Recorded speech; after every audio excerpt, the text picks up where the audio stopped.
Hello.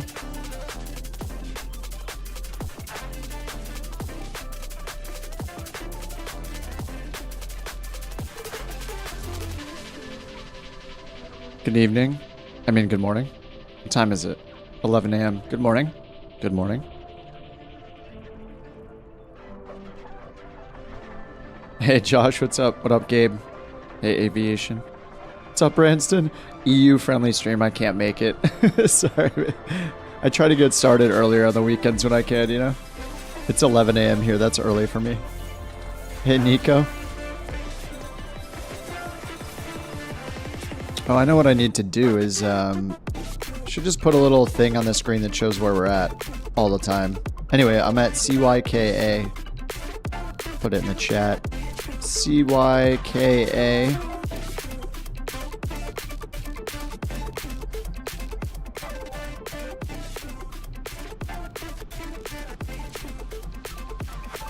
And I'm looking at this. I got 2 flights pulled up from World Tour. WorldTour.flights. This one seems pretty awesome. It's in Kamloops, which I'd never heard of. It's in British Columbia. And how many stops are there? 4 stops. So anyway, I imported this in.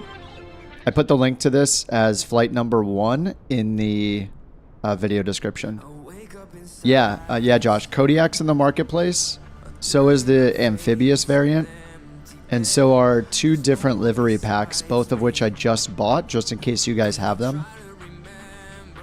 So yeah, anything Kodiak in the marketplace. Yeah, there are 2 livery packs I found. So they were like a few bucks. One of them's on sale for like $3 or something. So I picked it up just in case you guys have it. So if you like any of those liveries, I think one of the packs was like $4 or $5, and the other one was $3 on sale, or $2.50 or something American. So I grabbed those just in case you guys have them and you want to use any of those liveries. This is one of them, I think. This like cool like tundra green or beige, I guess you could call it.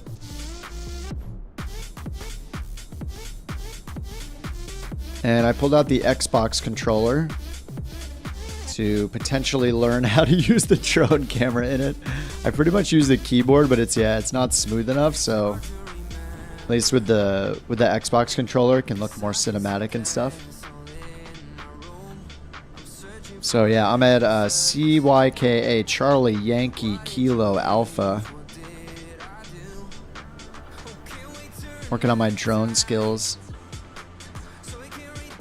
My buy ramp 0. I forget the number. It's here in the northwest part of the field. Near all these buildings is where I spawned in.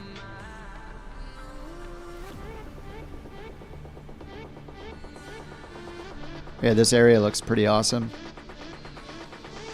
And then in the video description, I linked the flight plan. So I've loaded that in and using the world map to start.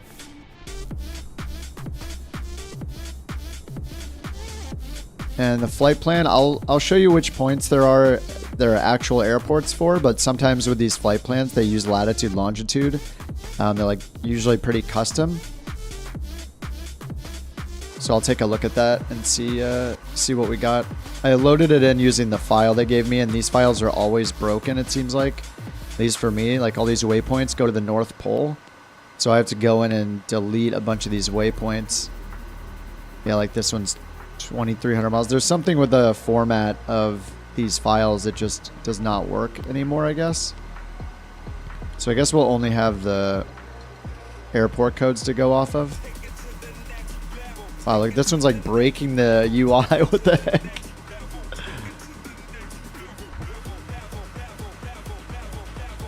This user, yeah, all these user waypoints are 2,000 nautical miles away. So there's something broken with the World Tour site.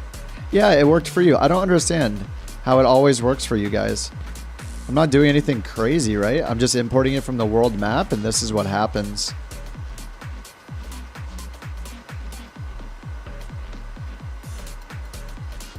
And Josh, you have Navigraph nav data, right? I think I asked you that before. But maybe the only difference is that I'm using Navigraph nav data, or and maybe you're not?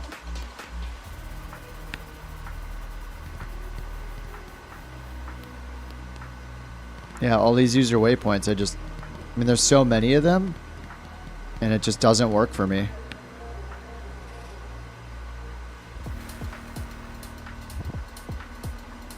You do use Navigraph nav data. I'm not sure what I'm doing wrong then. I'm just importing the PLN file from the world's map, and that's it. And it gives me all these crazy North Pole waypoints.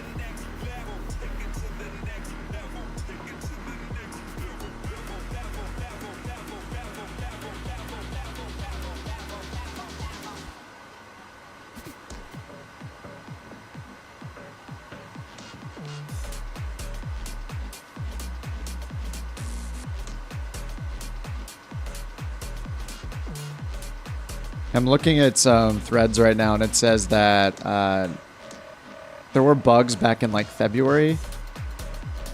Oh no, this song, not for me.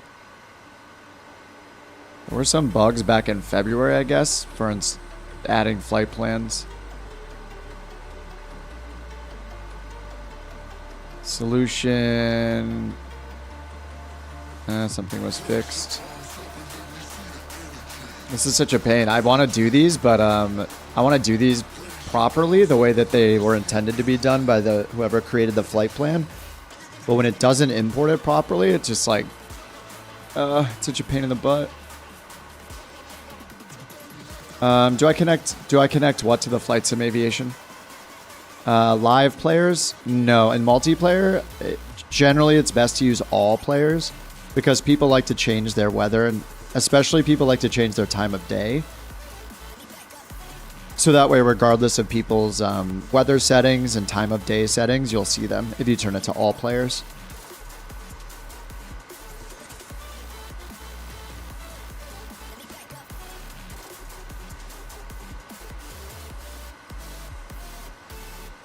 Do I connect World Tour flights to your flight sim?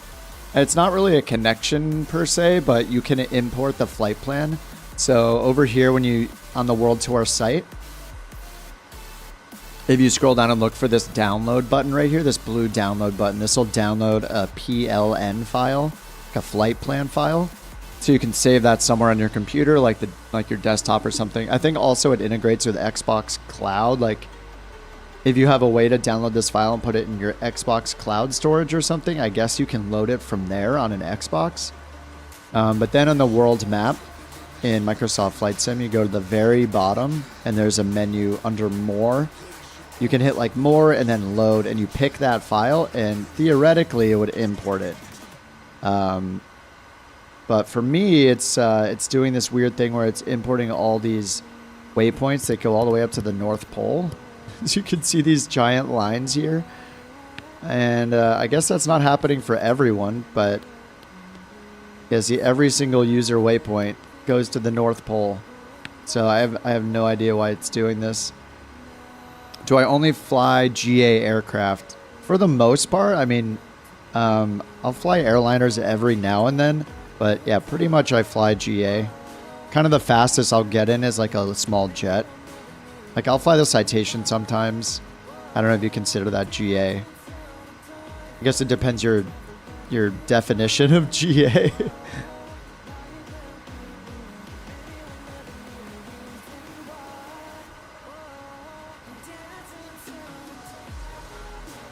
So I guess if you count like a business jet not as GA, then I do fly a Citation sometimes, or like I guess like a Honda jet and a Cirrus Vision jet may or may not be GA. Like there may be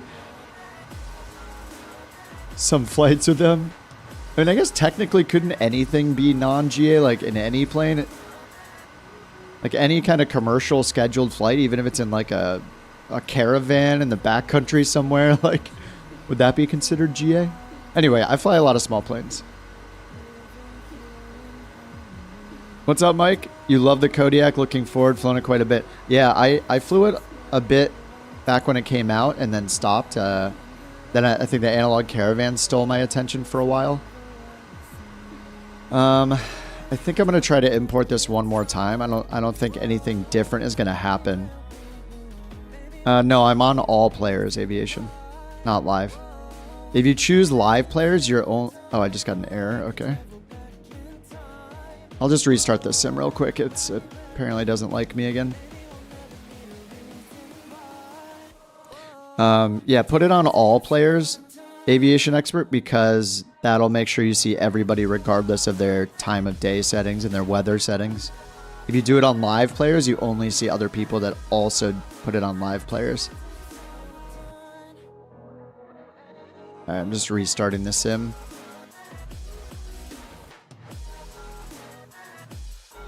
What's up, Robert? What's up, Raccoon? How you doing?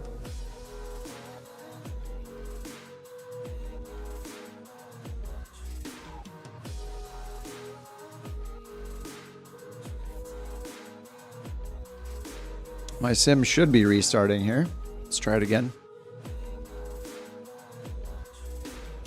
Last night, after the stream, I went out, got some food, got a beer, got back and did like two or three flights. I did a flight in the CJ4, kind of dusted off my citation chops a little bit. And then I did a flight in the Honda Jet, which was interesting. I found some bugs with the Honda Jet that were kind of weird. Like it didn't follow the cruise schedule and stuff like that. So it was only cruising at Mach like 0.52. And then I went in and looked in the settings like on the G1000 or the G3000 where it has like a utilities setup section.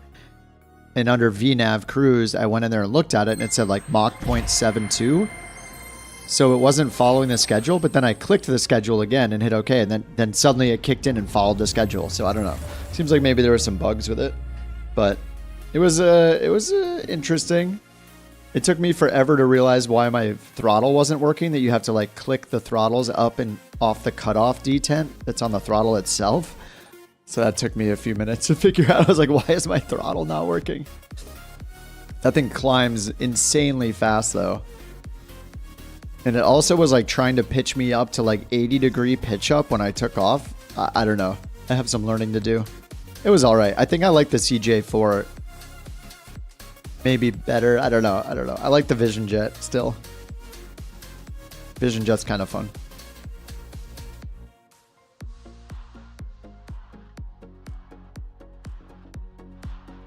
All right, I'm going to try the import again. I must have some kind of community plugin. I don't know, something that's messing with the import somehow. I have no idea.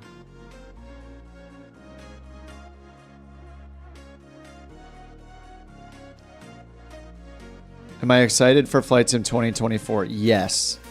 I'm very excited. I'm buying that the second it comes out. I have no complaints.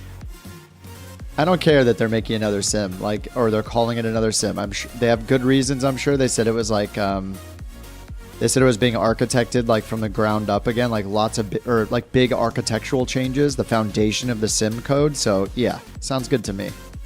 And that they show shared cockpit, multiplayer shared cockpit in the same plane is planned for Flight Sim 2024. I think that's the best feature they could possibly add to the sim. Among any other feature or plane or ATC or anything, shared cockpit is the best possible thing. So yeah, bring on Flight Sim 2024. I'm stoked. As I punch my microphone stand by accident. And the sim just takes so long. I think I installed most of the world updates this time around. I usually keep it pretty lean. I have a lot more stuff installed as far as scenery goes and the world updates go. So it just takes absolutely forever to start up here.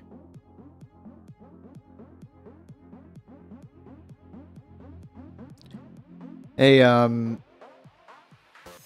actually, hey Josh, if you're still here and listening and you can type, do you have the Navigraph avionics installed as well? Do you have the G1000, the G3000, the in-game panel? Maybe that's the problem. I might troubleshoot for a couple more minutes here. Oh, there's an update to the AirAx cycle. You do have them installed. Okay. My music started. Should have had the music on the whole time. I turned it up a little bit. Maybe it was a little too quiet. You have it all installed. All right.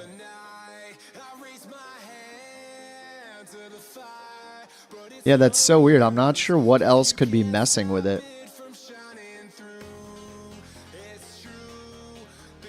Loading should be reduced in 2024. Oh yeah, they're going to, they said they're, yeah, gonna make it a much lighter client, I think is what they said. I don't know if that means they're gonna stream more data or what. Oh yeah, there is a new AirAct cycle, it looks like. I don't think that's why it's breaking though. So I just go down here, I'm going to load from this PC, and I'm choosing the flight plan from CYKA, and this is what I get every time. Unknown, unknown, unknown. I don't get it.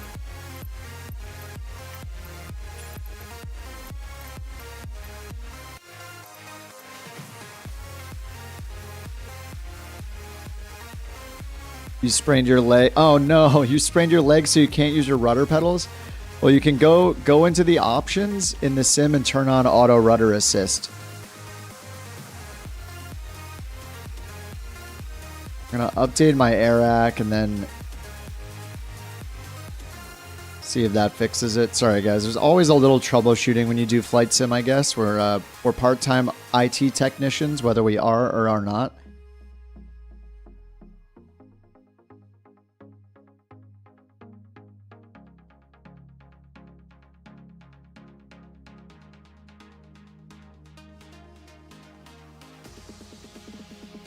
I wish I could figure out. I'm looking through my community, like my plugins list right now. And I'm not sure what I have that could possibly be just destroying this thing. Like maybe the in-game charts. I mean, I really doubt it. Actually, let me get rid of in-game charts too. I'm going to get rid of a few things. Avionics plugins, I think are probably fine. Yeah, I'm just getting rid of the in-game charts. Maybe, I don't know. It's probably not going to help anything. But worst case, I guess I can delete all the user waypoints and just go to the airports that are in the flight plan, I guess.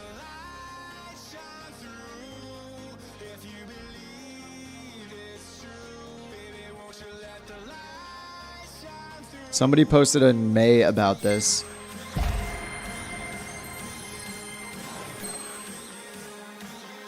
Yeah, somebody posted in May. They posted on the Flight Sim forums here. Right here, and they said, plan files are going to the North Pole again. This is crazy. So they're showing the same thing that I have, where it just goes all the way to the North Pole. Happening as soon as they did the last update. This was back in May, though. Are you on Navigraph is the first question. They said just got rid of Navigraph completely and it's all working fine now. Maybe I should just delete all of Navigraph, then load the sim, then reinstall Navigraph. Maybe I just have something messed up with my Navigraph data or something. But I just updated the AirAct cycle and there's still a problem.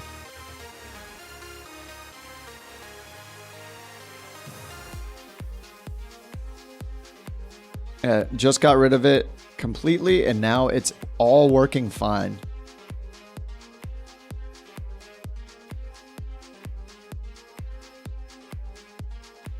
Luftoma, what's up? Dew says loaded. Oh yeah, I already read that. Dew that it should be significantly faster. That sounds good to me.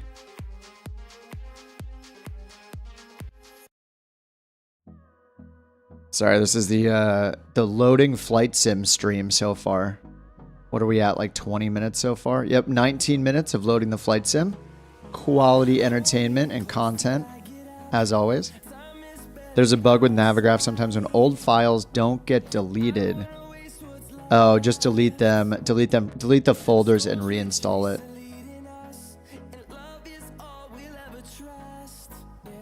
Okay. I will do that. Yeah, I want us to do... I wouldn't normally take this long to fix something like this. I'd just say, you know, forget it. Let's just... Why isn't my stream changer? What's going on here?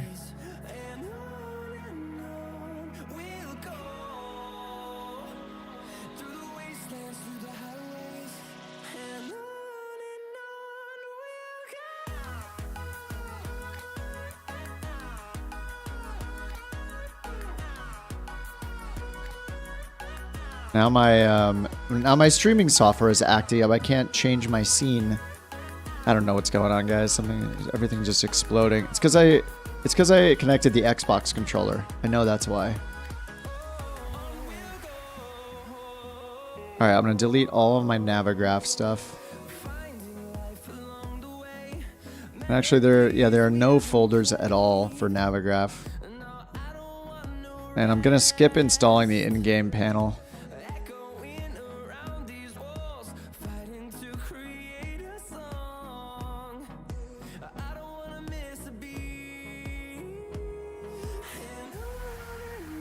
And now my streaming software is like broken. It's not changing my scene. What is happening today? This is what I get for streaming. I guess. Yeah, it's not changing my scene at all, right? Oh no, it is changing for you guys, but it's not changing for me. I'm so confused. It looks like it's kind of working. I don't know. I don't know what's happening. So the streaming software like gives you a preview of what's happening, so you can see what is being shown, and mine is just frozen. All right, let's go normal mode. Let's see if the import works this time. My files could have got corrupted. I guess so. I have no idea. I think I need to restart my streaming software. Be back in 20 seconds.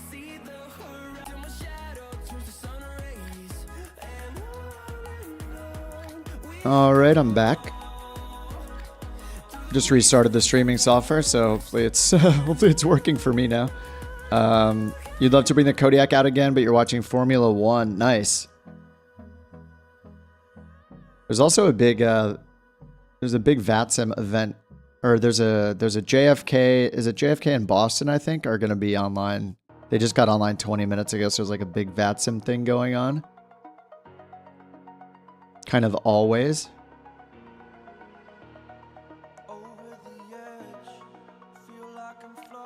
It's so crazy. Every time I open VATSIM or open the VATSIM map, like it's just, look at this coverage. Look at how many flights there are. 1,531 flights. It's just insane how many people are flying. Here's Boston and JFK open. Looks like we also have Potomac approach online too. But yeah, Boston, JFK. Looks like there's a ground controller on at Newark as well. All right, Sim is reloading. I hope this fixes it because it's going to make these flights a lot more fun when we make sure we get to all of the waypoints they intend us to go to. I think last time, when we did this last week, I had I just had the airport code, so probably missed some things. And I was just trying to read the descriptions, kind of like bush flight style, where it just describes where to go. Turn left at the river.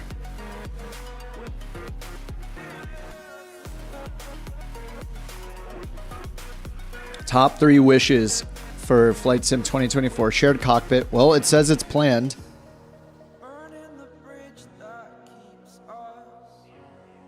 I think I pulled this up yesterday, Deuce, but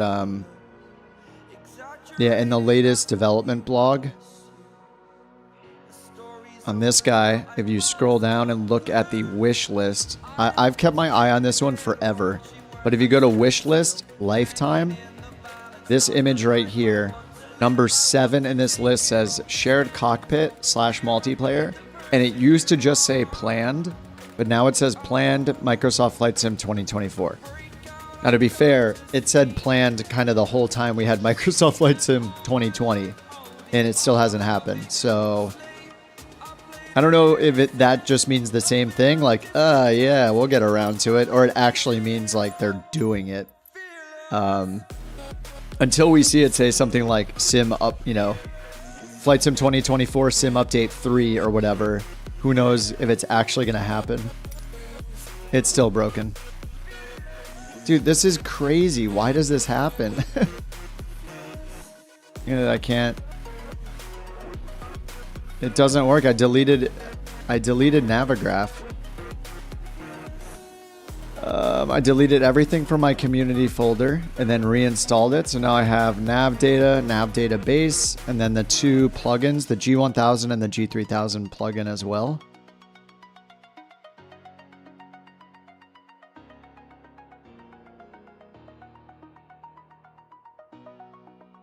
Let me try the other flight plan really quickly just to see if it's all flight plans.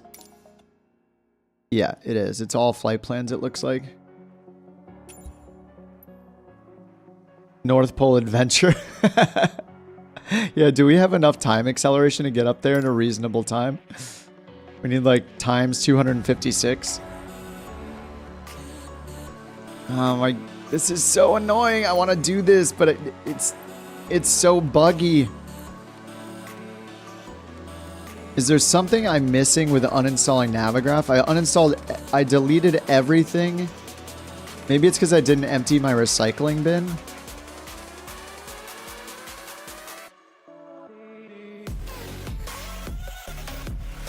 Okay, I'm gonna try it one more time and then we'll go for it. Okay, Navigraph is completely uninstalled. Maybe I'll delete the on-air in-game panel. And on-air sim object shouldn't do it. I'm just looking through my list of plugins. I don't know if I have anything else that adds nav data at all, unless Rex AccuSeason does, but I really doubt it. Let me delete Rex AccuSeason for now as well, so then I definitely don't know what fixed it when I load it. Then I'll install the AirAc cycle.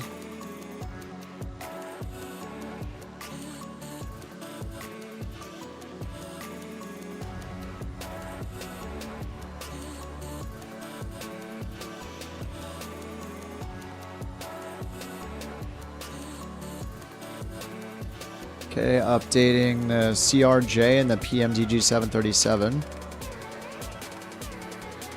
Maybe it is on air. We'll see how it goes. All right, I'm starting it again. Last time. If it's broken, I'm just going to delete all those user waypoints and we'll just go to the 4 airports. At least it'll still be fun anyway. We just maybe won't go past exactly every single landmark that we're supposed to see during the flight. We'll see what happens. What a strange bug.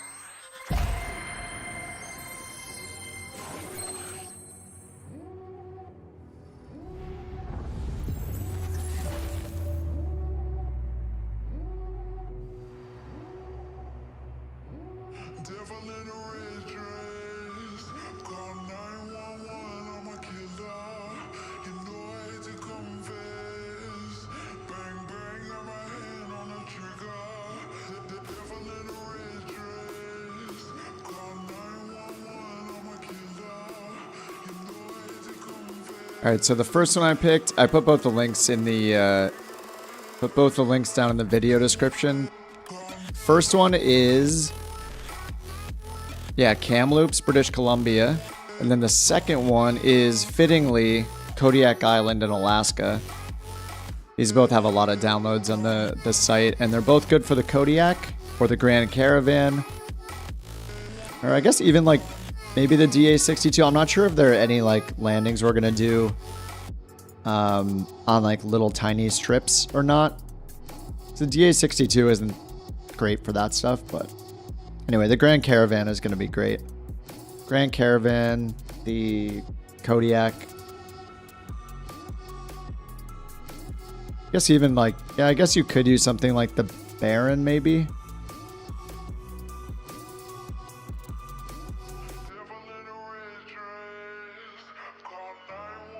Scenic route in BC, Canada. Take a look at the exquisite nature.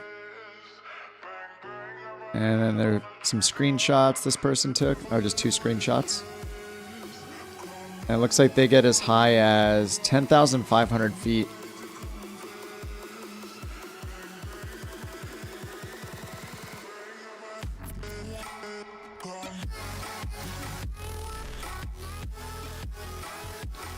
All right, please work.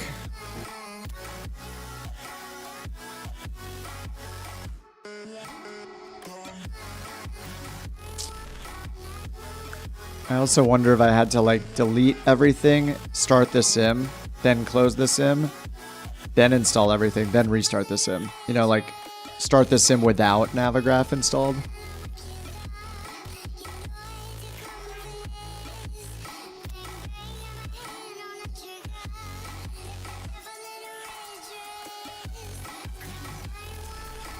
Hey Stub, what's up?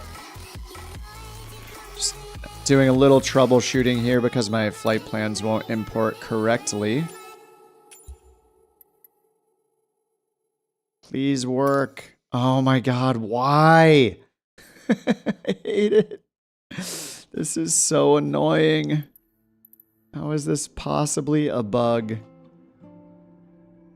We're using the same flight plans and mine just doesn't work.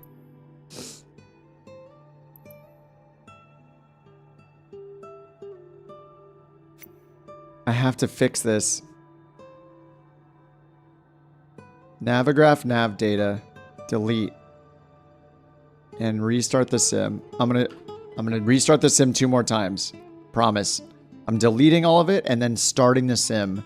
I think this might be the problem. I need to start the sim without Navigraph installed, so it restores all the actual default. I'm actually gonna try it without Navigraph and see if it works. That's what I should have done. Step 1. Delete Navigraph. Use the stock Microsoft Flight Sim data.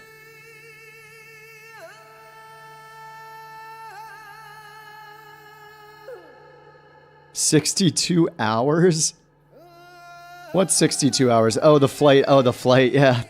The estimated flight time. I'm up for it. Low vacuum. How do you fix it? I would make sure to go through the checklist diligently. If you're flying the Kodiak, use the built-in checklist in the sim. Go to the top and go through the checklist.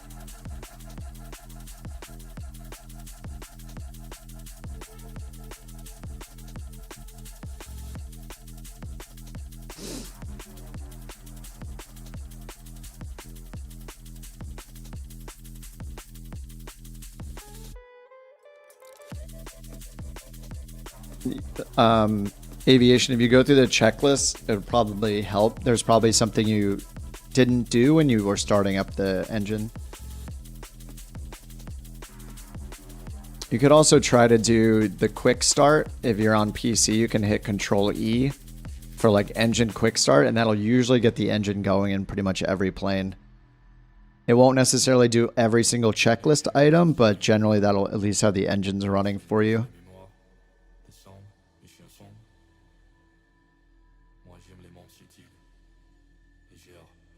Alright, Navigraph is completely uninstalled. I believe. I believe it'll work this time.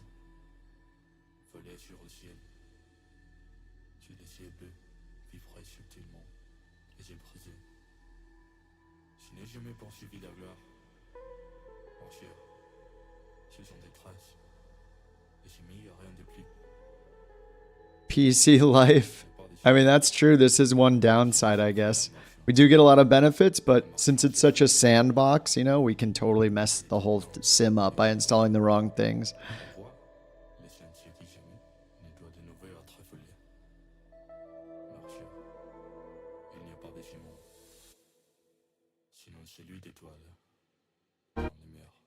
There was a time when the sim loaded so fast. Have I tried importing the flight plan into Navigraph? No, that's an interesting idea though. Like maybe I'll see the same thing. But I did uninstall Navigraph from... I uninstalled all the add-ons. Yeah, I guess I could load it into Navigraph charts and see what it does.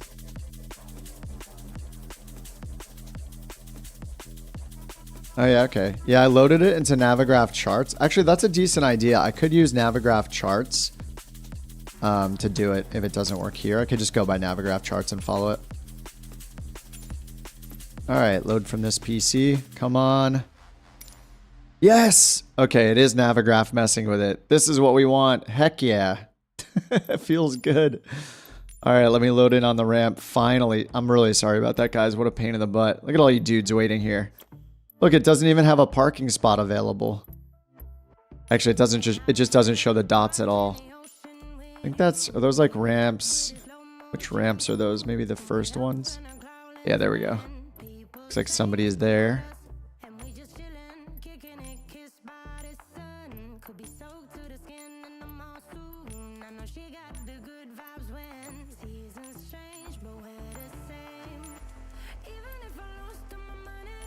All right, parking 0. I got the Kodiak 100. Yeah, I went and grabbed all of these. Look how many liveries I have now. Whoa, this one is sweet. It's got a little like skull and crossbones guy. Summit interior. I just grabbed the packs for the Kodiak that are in the marketplace because they were really cheap. All right, so yeah, Navigraph was the issue. So yeah, I'll do some tinkering with it after the stream and see if I can fix it completely and make it work with Navigraph, because clearly I have some issues with my data. And that was a good idea, Hunter, or Hunter's son. I did pull it up here in the Navigraph charts app and it imported it. So it is imported here and looks correct as well.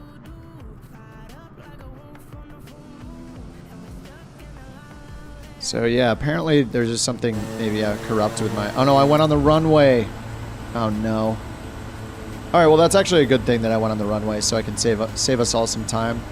But the problem is my fuel condition is in cutoff on my Bravo throttle quadrant, so... Whew. Alright, I did it fast enough. Alright, I'm going to wait over here for you guys, and I'm going to go turn off. Where's the standby attitude indicator? This thing always gave problems with... There it is, standby attitude. Always gave FPS problems. Just having the standby attitude indicator off. I remember people used to always pull this circuit breaker right here, number 3 at the very bottom. Standby attitude indicator. And that's supposed to help your FPS a lot. I don't know if they changed anything, but yeah, this instrument, little standby G5 or whatever this is, used to really mess things up. Alright, landing and strobes are on. And let me make sure that everything is set up here.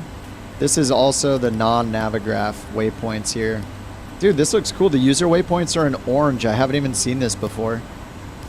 And I don't know if we're landing at the end, like what's going on here, but you know, it'll be fun. We just import the flight plan, we just take off and we all fly. It's do very casual stuff. But I'll chill out here for you guys to make your way over. Oh no, you guys are disappearing again, of course. Oh, Microsoft. Well, I see Dev Soldier, but I don't see anyone else. Classic. Oh, you're Dev Aviation? Cool. Maybe I'll see the other guys when they get closer. Yeah, this livery is cool. Looks like a tattoo. It's just peeking out. That's really funny.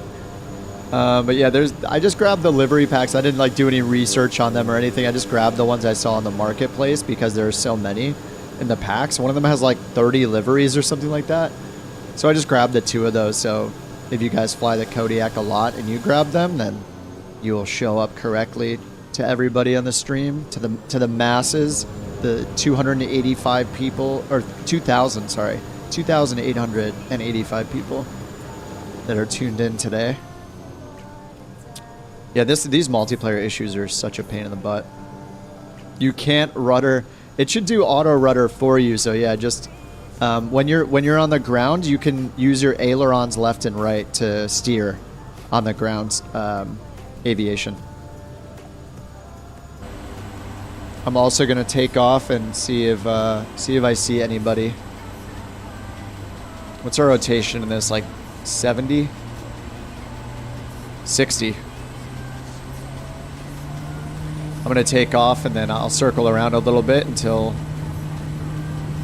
just for a few minutes, assume everybody will be up because I can't see everybody right now.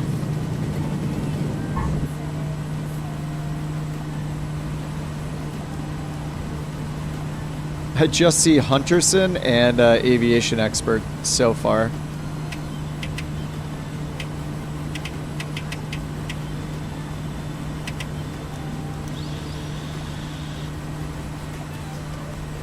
Don't sink. Don't sink. Alright, the trim on this. Oh, there we go. Not sure if it set the trim for takeoff or not.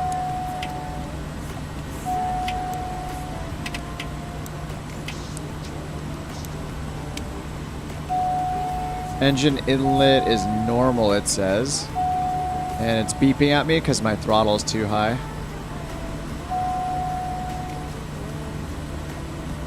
I think that's why it's beeping at me. Oh, it had full flaps down actually for the takeoff. Okay. You're buttering this? Alright, I'm just gonna do I'm gonna fly around the airport real quick and then hopefully I'll be able to see some of you guys if multiplayer allows it.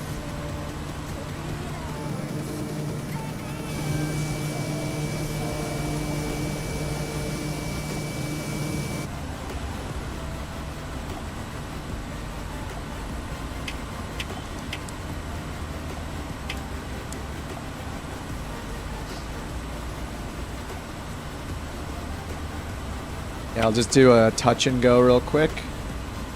And then let's be on our way to the southeast to the first waypoint.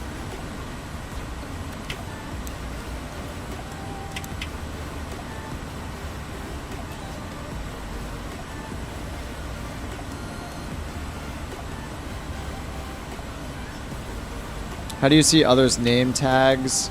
It's in the general options under traffic. And then it's called show nameplates or show multiplayer nameplates. Alright, I do see Josh now. I see a few of you guys. Sweet. Man, when you trim this thing out, it's pretty nice. I haven't flown the Kodiak for a while. Oh, nice. I see most of you guys, it looks like. Probably all of you.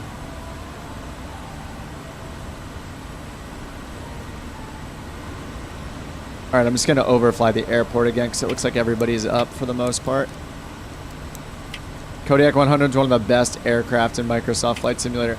It's been a long time since I've flown it. I remember I was flying this for a bit, and I think it was around the same time that the Analog Caravan came out. And I switched over to the Analog Caravan. And the rest was history. I never went back.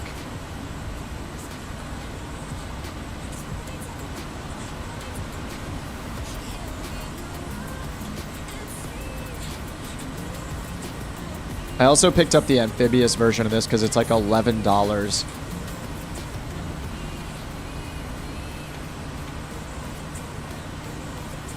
Oh no, Bunch, you disappeared again.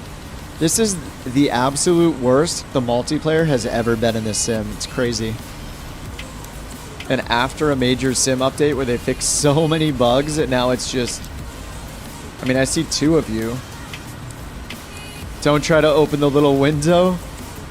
Will it actually crash me? Just instantly?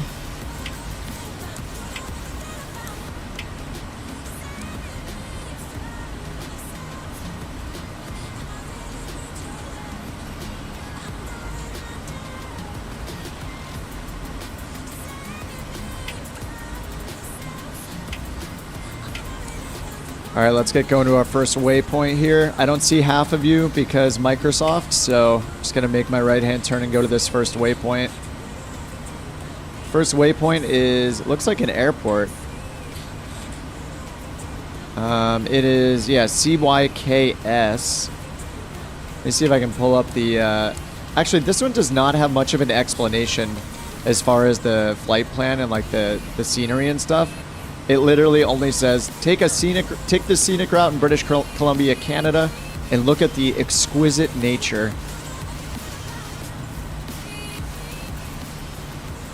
So it doesn't do much of tour guide type stuff for us.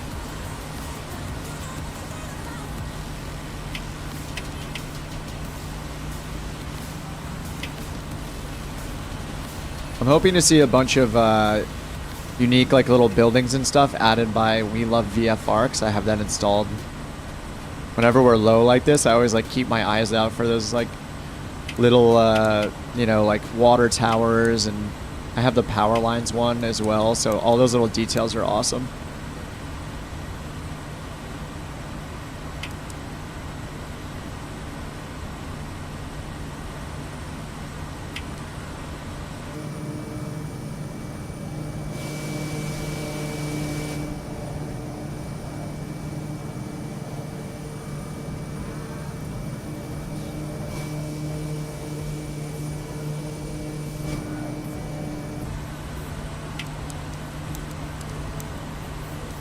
And luckily it's pretty clear, or it's like completely clear out, so we don't have to worry about running into any terrain today. Looks like the first airport is just right over here. I think this might be the runway right here. I'm gonna line up for it and see if I can do a little touch and go.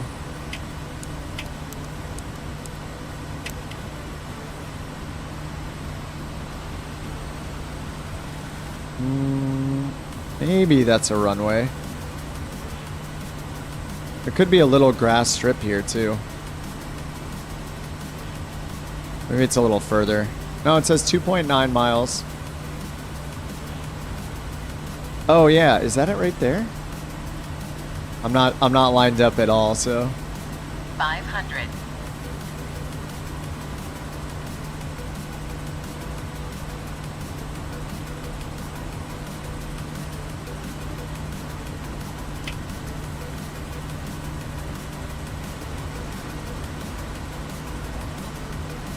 yeah, I'm not sure where the runway is here.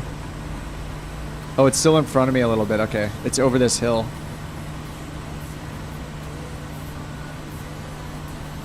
It's probably a little grass strip. 500. Oh yeah, it's this little strip right here. There we go. It's this little guy right here. Looks to be this one. Yep, here it is. Just gonna overfly it kind of slow. Oh, maybe I can do a quick touch. I'm a little fast to touch down. Just gonna skim it.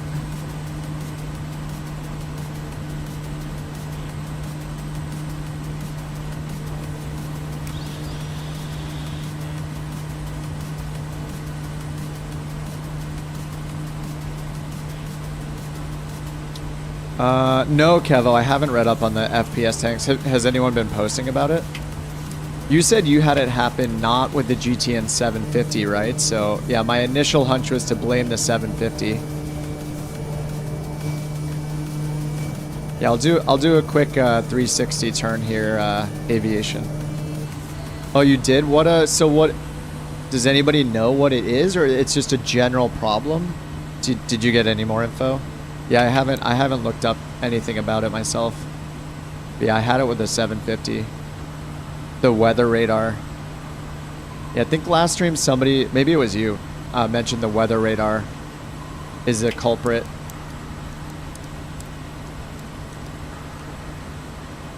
Memory leak. Yeah, I mean, it must be something like that for it to just suddenly be that issue. Yeah. Well, I'm glad it's, you know, at least we know we're not the only ones having the issue, so it's good that, you know, it's good to know that other people are having the same problem.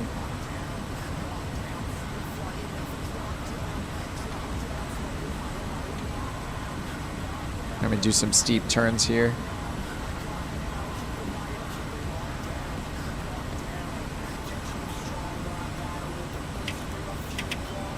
Every time I adjust my trim, you hear those clicks.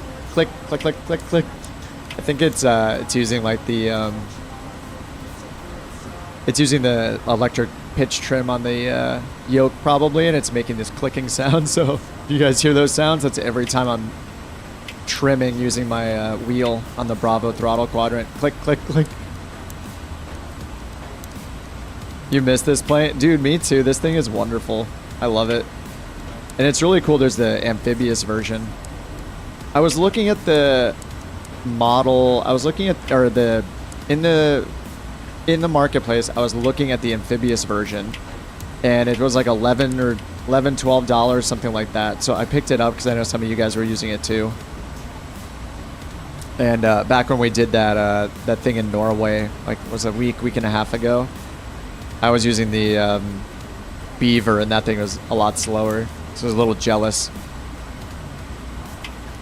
The EFIS font bug has been around so long. Wait, is there a font bug? I didn't even notice it. Everything looked okay to me in the 850.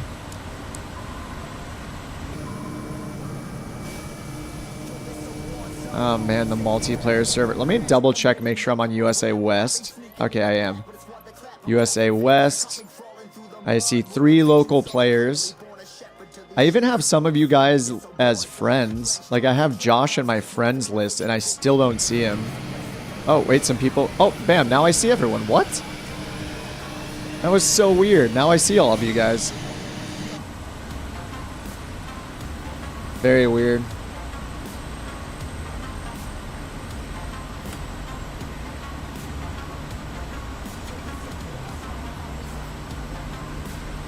Looks like we're following the river. I feel less lonely now that there's more than 2 or 3 of us. It's like being at a party with 2 or 3 people. The rest of the room is empty. Feels bad. And now suddenly, everyone realized the party is cool. Oh, we got Alex is in the Vision Jet.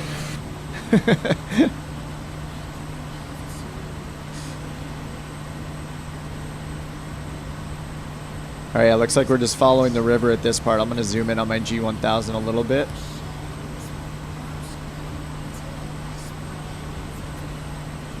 Oh, it feels bad not having Rex installed. I uninstalled Rex. So after this flight, I'm going to install Rex again because the terrain and the trees look so much better with an add-on. I think the Bijan stuff is really good. But I think Rex just takes it to like another level just because it's like a weekly changing of the foliage and stuff. And the texture, it does all the terrain stuff as well. Where it recolors or it paints the terrain. Anyway, I'm going to get that set up for the next flight. It just looks so much better, I think. I don't know, Deuce. Like, I hope it's at my end and it's fixable, but I haven't changed anything about my setup in Microsoft Flight Sim. Like, and I see... how is it possible that I see some people and not others? Like, I figure it should be either working or not working. You know, I don't know how I would see 3 people and not see the rest, and then all of a sudden see the rest, you know? Like, clearly the multiplayer connection is working because I'm seeing some people. Anyway, it's working right now, so that makes me happy. I like this guy's name in the distance, Coffee Solutions. 500. Oh yeah, good vision in the Vision Jet. Yeah, for sure. No, I'm not in the beta, Deuce. Yeah, I haven't used the beta since the end of last year, like when Sim Update 11 was coming out. I think I had installed the beta to see like the working title stuff, the 530 and 430. I don't know that there's a beta yet, but I think you can kind of perpetually be opted in for betas. But no, I'm just running straight up vanilla. No beta. And the scenery is not too bad without it's not too bad without the trees add-on.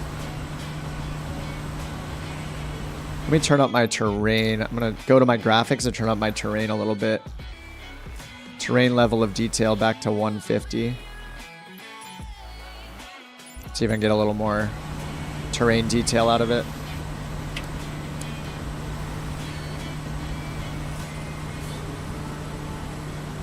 You hope someone makes a DA42. Oh, yeah. That's the new single engine Diamond, right? Is it the 40 or the 52, I think? Is it the 52 or the 50?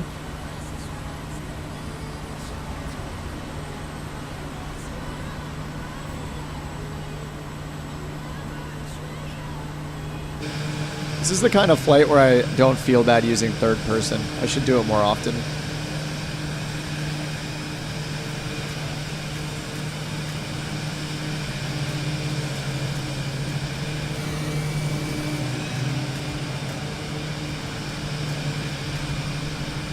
Uh, 42. Oh, it's a twin engine with a canopy? I don't think I've even seen that one. Deuce, you've never had a major issue using a beta. Yeah, I had a good experience the last time I was using a beta. It was fine. And what's really nice is how you just keep the beta installed, and then all of a sudden when the full release comes out, you're on it. I think that's really, really nice. They made that change.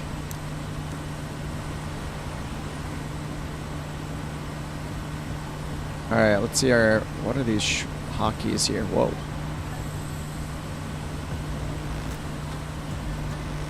That's weird. Why does it look down at the yoke?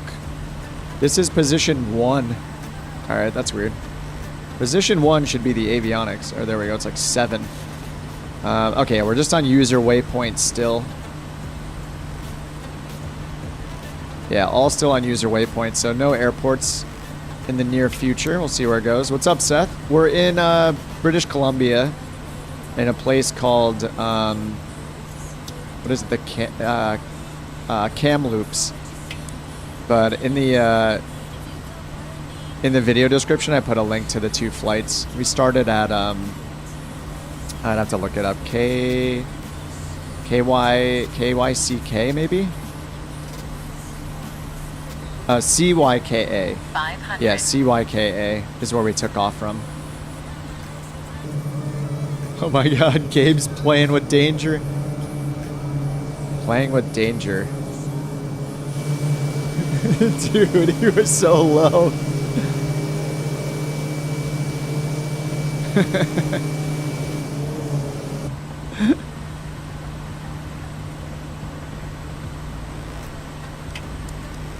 Oops, I just flew through you. Land at CYLW. Yeah, we can land or at least do touch and goes at each of the airports in the flight plan. Yeah, let me check what the next one is. Is it CYLW? Bring up the flight plan here. I don't know if CAL3 is an airport or not. It says 11 nautical miles away, so that might be our next airport.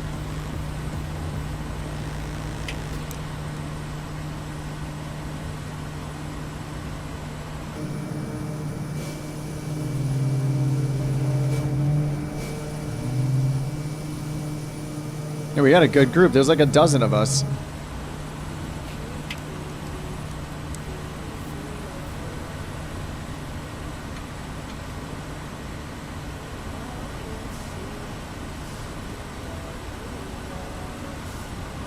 Yeah, coming up, this is still a user waypoint, so it just looks like it's having us follow this river still.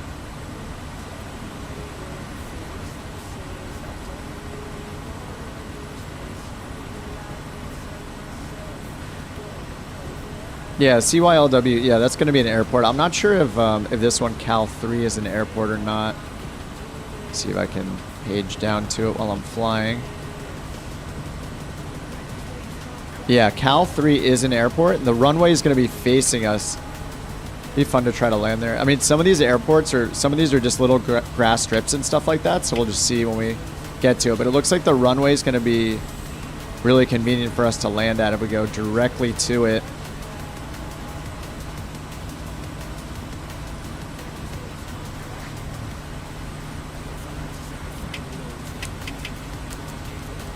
Just head towards Coffee Solutions. Speaking of Coffee Solutions, I have a coffee.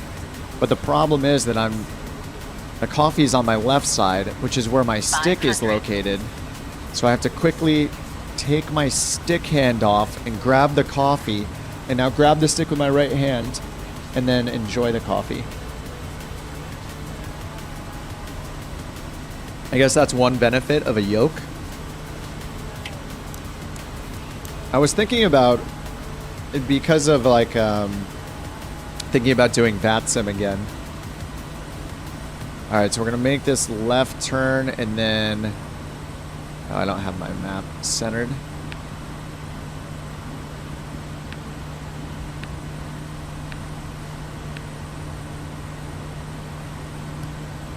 Oh, I went the wrong direction. Uh-oh, the airport's this way.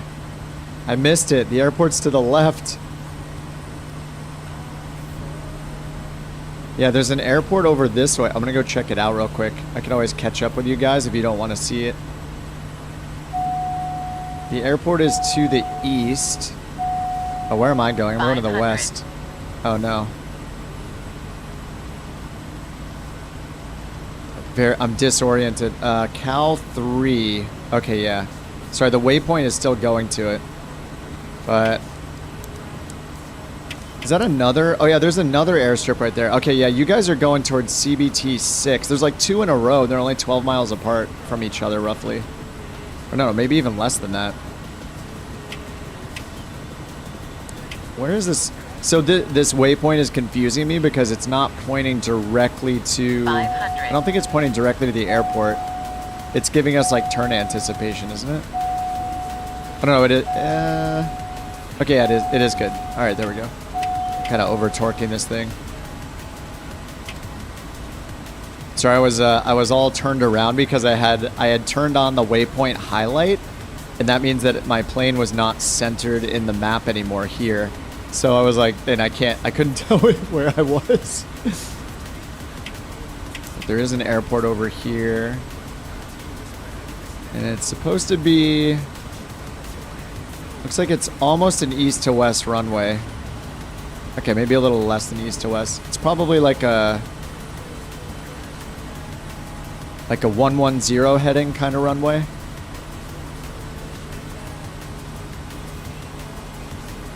Can always just overfly it, flip around.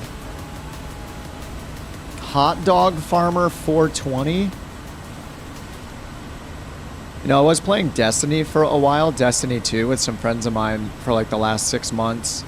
During my hiatus, I played a lot of that game, and people had the most just hilarious usernames, like gamer tags in that game. It was crazy. A lot of them were based on like the characters in the game, but you know, these Xbox gamer tags, or whatever you want to call them, Microsoft gamer tags, they don't disappoint either.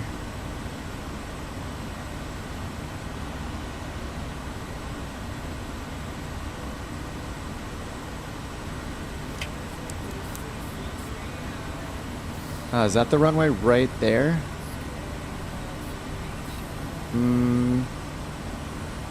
Not quite. I guess I could turn on OBS mode and go down here and just line it up with the line a little bit like that. That'll give me a good enough reference probably.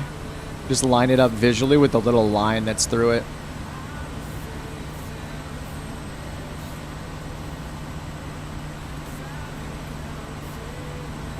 I think it might be right here.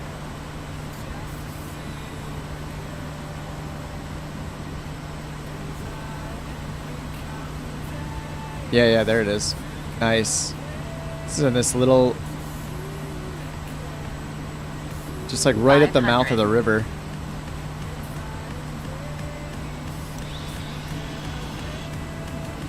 $500. Good luck, Alex, in the Vision Jet.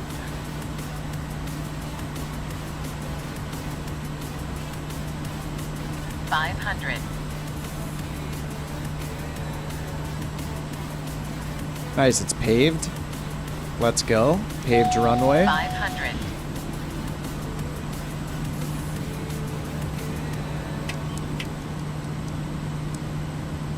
Oh yeah, if anybody brought a float plane, there's like a little lake there. It's like maybe to the south of it. I wonder if that's separate. Oh, it looks like it connects in there. That's cool. All right, runway's on the right side, taxiway on the left. 500.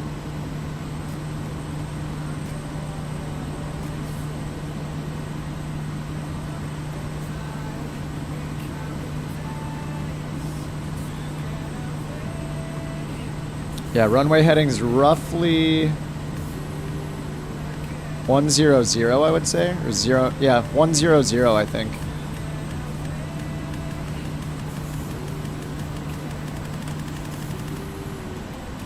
Nice slip right there.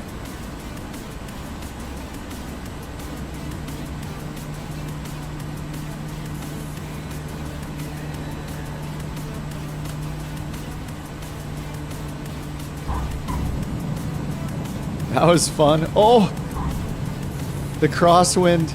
It said 18 knots from the front right for me.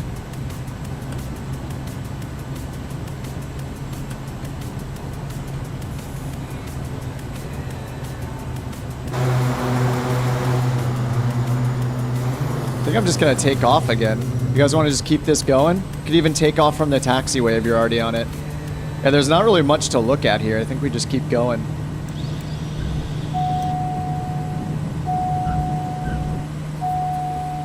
We can do a circle. Everybody can just circle around the airport a little bit until everyone else gets up.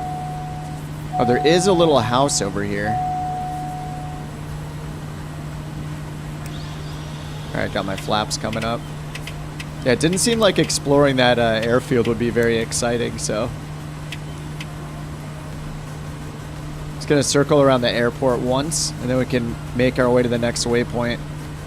The next one's pretty close to us, so we can just do another touch and go or just overfly it, whatever you guys want to do. There are no rules. And then we can always just circle around wherever we're at, circle around each airport to just catch up to each other. But don't feel bad for the guys in the Vision Jets. They'll just catch up to us every time. It's totally fine. Give them no sympathy. They go 300 knots. They'll be just fine.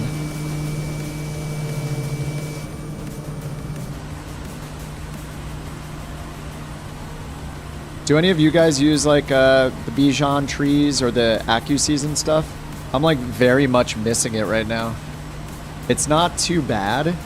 Like the default scenery isn't too bad, but those mods add so much. I think I always say like, oh, number 1 by Navigraph. I feel like number 2. Number 1's by Navigraph if you care about IFR, but if you don't, number 1 is by either the Bijan or the Rex AccuSeason for the trees and the terrain replacement, 'cause it's just so good. You moved to Rex AccuSeason? Yeah, I used Bijan for a while. Until I found Rex, even the original Rex. Just the idea of it changing on a weekly basis was just appealing. But yeah, unfortunately Rex is PC only, but if you guys have, I don't know, Bijan is separated by region, I think, so I think you have to buy like, I think there are 4 different packs or something. It matters what hemisphere you're flying in, and you have to just choose which season you want. But those are updated constantly as well. And there's lots of like points of interest. He'll like go in and do a whole like, he'll go do all the islands in the Bahamas, or like, you know, just pick different regions of the world and customize them like custom scenery with trees and like, yeah, like walkways on island resort areas and stuff. Like, yeah, it's pretty awesome. Yeah, so I would say if you're on Xbox, like grab Bijan. I think there were like 4. It was originally, is it still called? It's probably still called 4 Seasons. It was called like the 4 Seasons mod, so there are 4 different ones to buy, and you can just choose which season you want to install it each time. But yeah, it is pretty awesome. And then on PC, I feel like Rex is really good. Fall one for North America. It's just the biggest, I think that's one of the biggest, I think the biggest visual update you can make in the sim is, yeah, getting one of the trees modded. It literally affects everything you see. You know, you're not buying scenery for one city or, you know, mesh for some mountains. You're literally affecting, like, you know, 90% of the terrain or whatever. It's totally worth it. And then if you're on PC, you can get, there's 2 of those, or 3 of them. There's 2 mods called We Love VFR, and those will add like water towers and 500. little like industrial buildings and like, you know, coal plants or whatever, you know, like things that produce smoke, like industrial buildings and factory type places. And then there's another one called power lines and solar farms, and the power lines one will show more 500. power line structures and actually show the cables, like the power lines themselves, connecting them, which is really cool too. Those are free on flightsim.to, so I have those as well.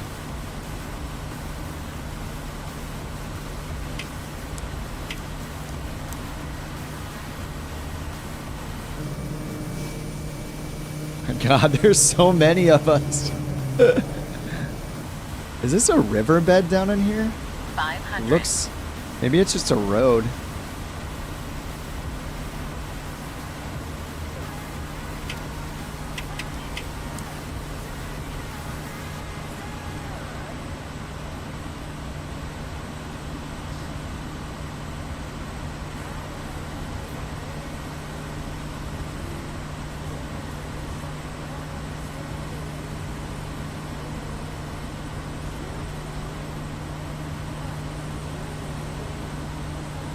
Yeah, this is like a power station or something down here. So you can see this is all the power lines connecting it, or what that power lines and solar farms mod adds. I'm not sure if all of the actual structures are there, whatever you call the structures that hold the power lines. I don't know if those are there for everybody, or if it's just the power lines themselves that connect them aren't there.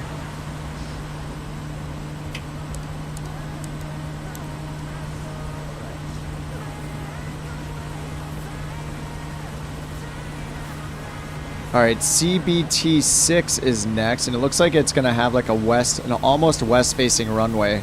Maybe at a heading of like 250 or 260. Yeah, I was thinking pylons, but I wasn't sure. Yeah, maybe? Look, I've been on this earth long enough to know what those are called, but I even surprised myself, I guess.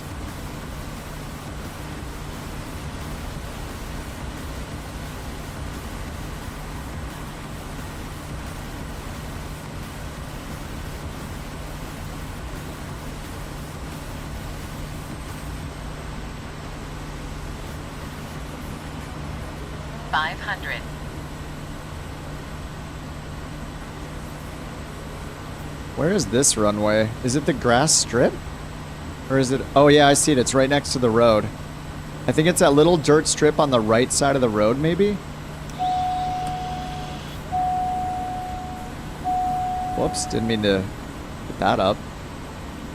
Yeah, it's this little dirt strip right here, I think, is the airport. Or is it the grass strip? It might be the grass strip. It might be this dirt part. I'm just going to do a low pass. I'm not going to actually stop. How do I get rid of this thing?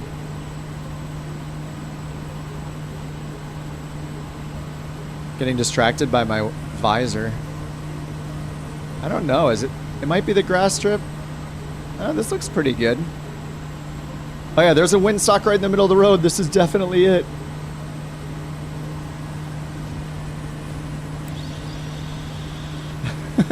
Classic windsock on the road.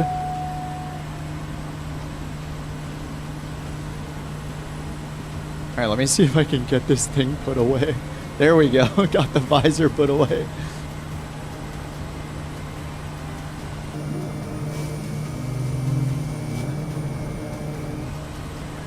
Can do a quick spin around here. Catch up with you guys a little bit.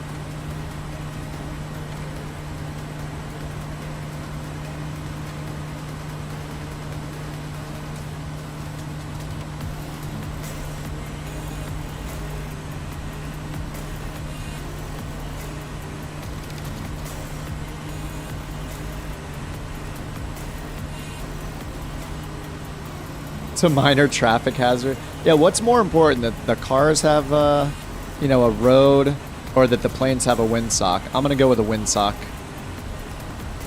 Definitely the windsock.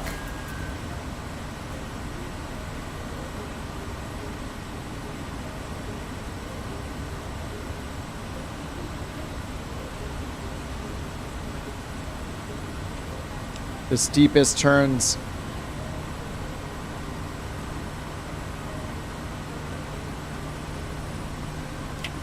Alright, looks like we're going down the river more. Dude, it is just glass here. It's beautiful.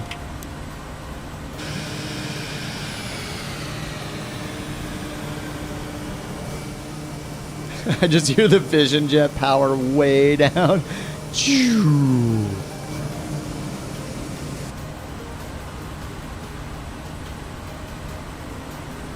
And the Kodiak trims out really nicely, actually. We only have a couple knots of wind from the left side here, but as long as you, like, yeah, pull the power back a bit, set the trim.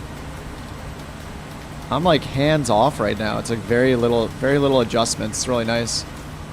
I'm at about 1300 on the torque. Oh, we got a water landing going on. Actually, is anybody in I don't know if anybody's using floats or not.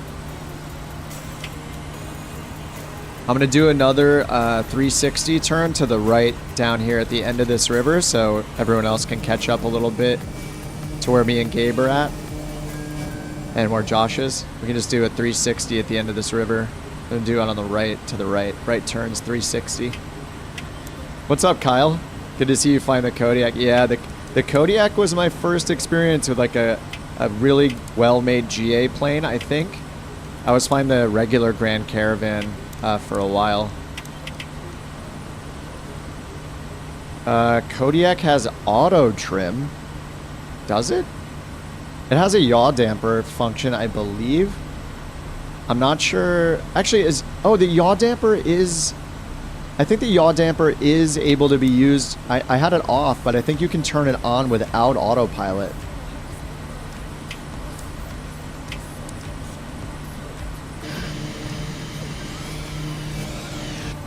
Alright, I'm going to make that 360 here around these mountains.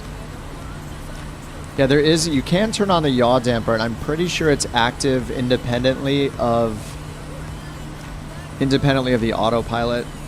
But, yeah, I don't know if, like, normal operations are to use the yaw damper while you're hand flying or not. I've only really used it with autopilot turned on. But if anybody knows, if we got any real-world Kodiak enjoyers, Kodiak knowledgers out there. SWS. Yeah, I think they did announce that they're making the Kodiak 900, Kyle. I think I read that they're developing that. And aren't they also making a TBM 850 as well? Or was it like a 960 or 950, whichever one Steve-O flew? They had like, there was like a headline where they announced like 3 different planes, I thought. Or maybe, I don't know, maybe it was just rumors. Oh, Fredericks, what's up? Yeah, I don't know what was rumors or what's not. Or what was like, yeah. I don't know if it was speculation or if it was an official announcement from them.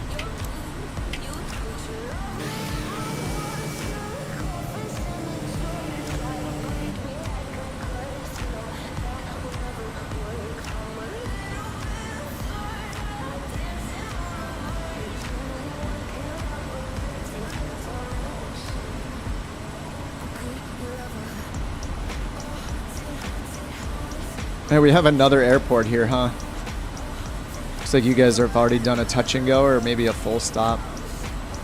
Let's see.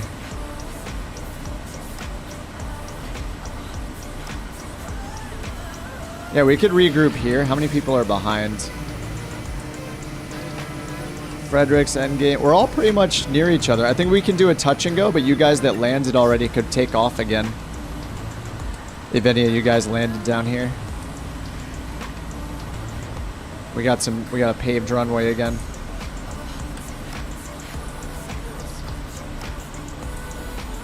Kodiak 900, PC-12, and Dash 7. So the 900 is just like it's like an upgraded version of the 100, right?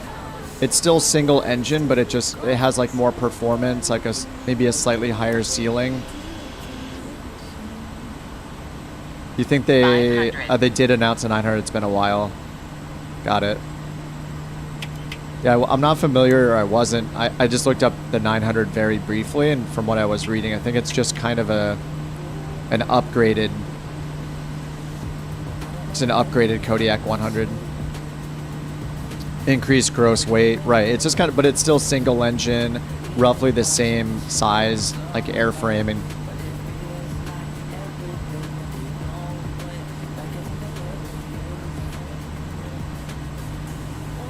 Like a premium version, okay.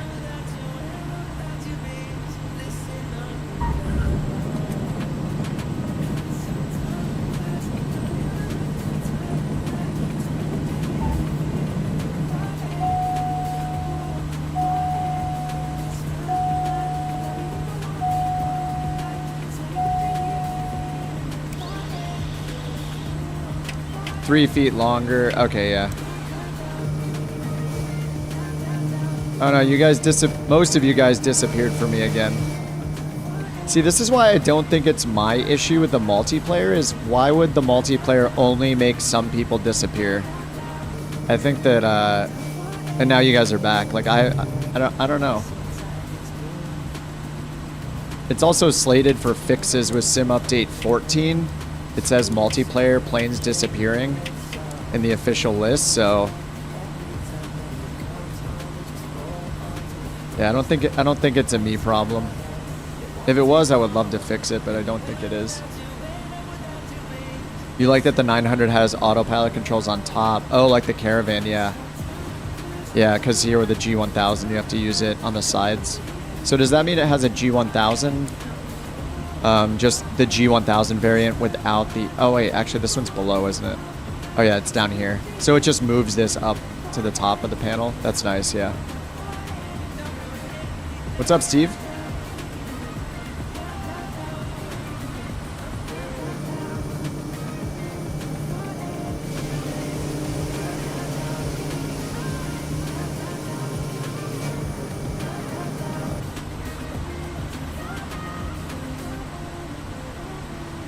Drag race fighter jets.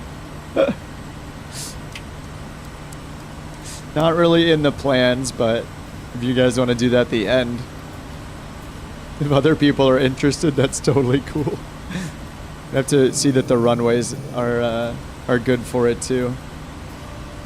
All right, now we got more user waypoints, and then it looks like, yeah, it looks like we're going through these like through these valleys here a little bit for a while.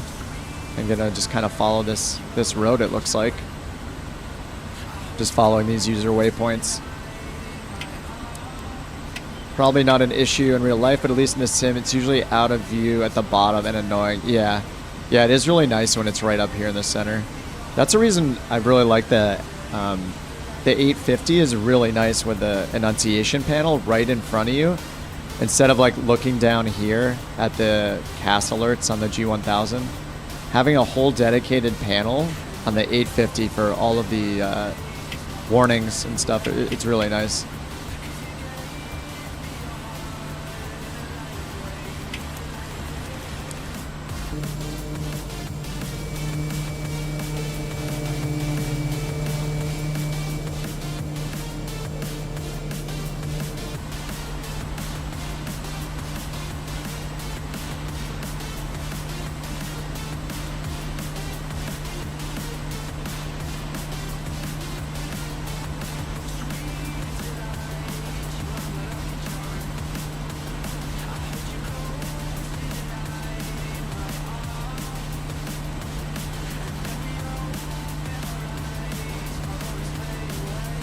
Getting my autopilot set up just so I can get in the drone camera safely and fly around and look at some of you guys. Don't judge me for hitting the autopilot button. Yaw damper's on. Alright, I'm gonna set this up. So I can get up to about 4,000 feet, should be safe. Then I can fly around. Can try out my Xbox controller skills. Or lack thereof.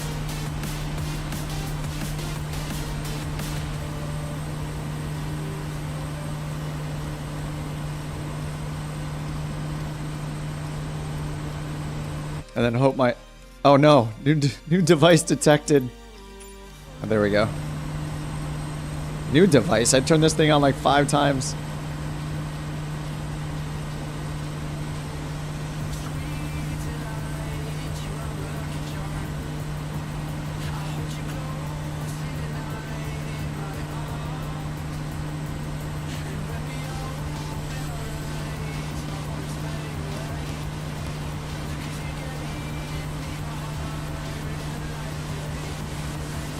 Alright, I hope that, I hope my plane doesn't fly into a mountain. Alright, how do I do the speed on this thing? There we go, I figured it out.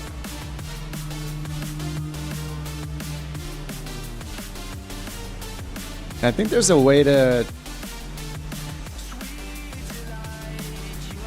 There's a way to target planes so I can follow a plane, I think. Callum's rocking the OG Caravan.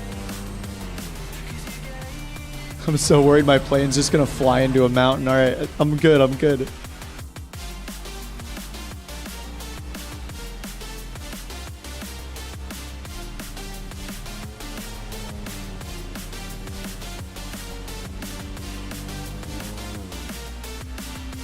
What's up, Darren? How you doing?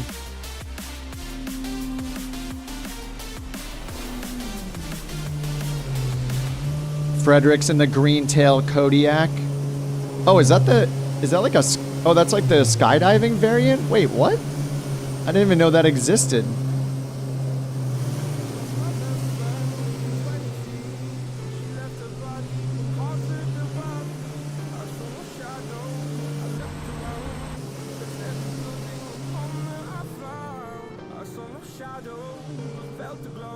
Our boy Gabe.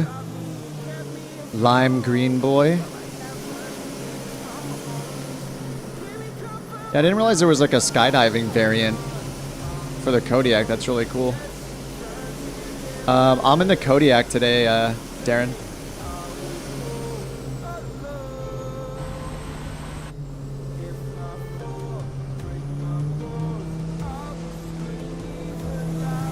Yeah, this skydiving variant's really cool looking.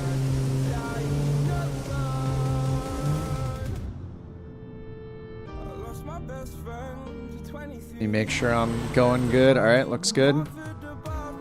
You guys are, it looks like you guys are close to each other, but.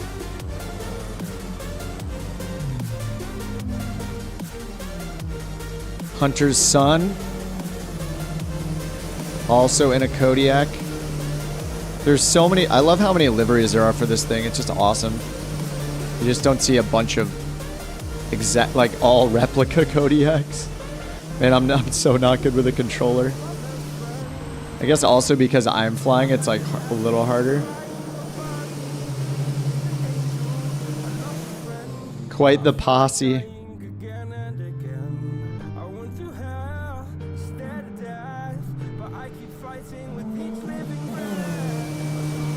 I was like, wait, this person doesn't have a name. What's going on here?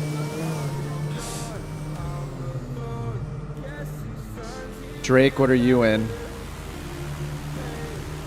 It just got a, is this just a generic? Are you in the Comanche or something maybe? I was looking a little bit at the Comanche. I don't know if I'll probably not get another plane anytime soon, but is that the V-tail Bonanza? Raccoon?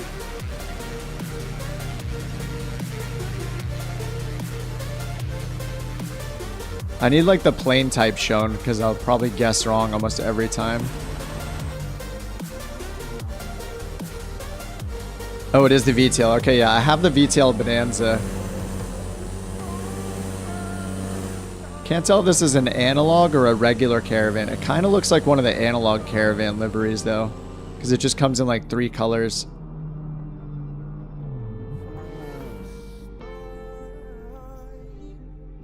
Let's see if I'm crashing yet. Nope, looking good. Make my way back to Alex. No, I don't have the Comanche. Nope. I'm coming. You could use time acceleration too if you really want to. All right, DA62 here. If you have time acceleration bound, you could use that to catch up to people. It's kind of a nice little hack. Rocking the wings. Oh, there he goes. Beautiful. I'm going back off the autopilot.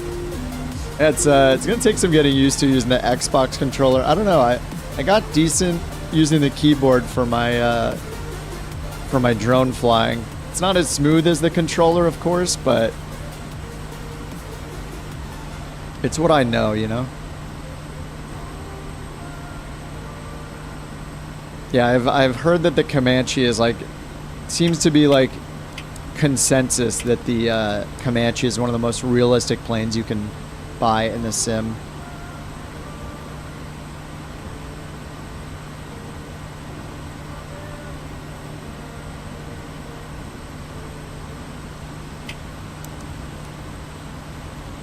It's a must-have, and if it wasn't like $50.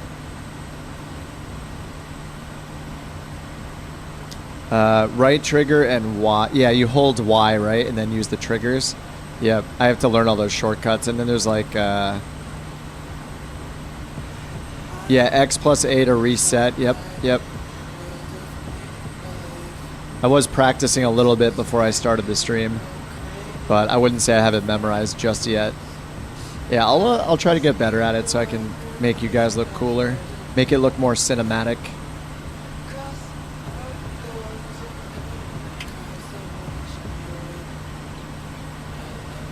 Every other add-on feels cheap after. Even things like, you think even planes like the Kodiak and the black square planes like the King Air, the Caravan, and the TBM, do those feel still not up to par with the Comanche?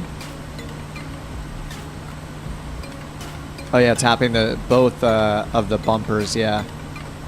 I did figure that one out too, but I'm just not proficient yet. I did it like once, and yeah, I tried to figure out those buttons real quick, and then it's definitely a skill to develop. And then also like getting into autopilot, taking my hands off of the plane, my normal controls, and then switching to the controller.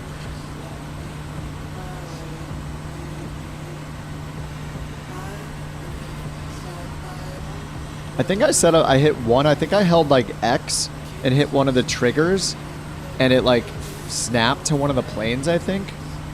It snapped to me. It was like a follow mode kind of thing.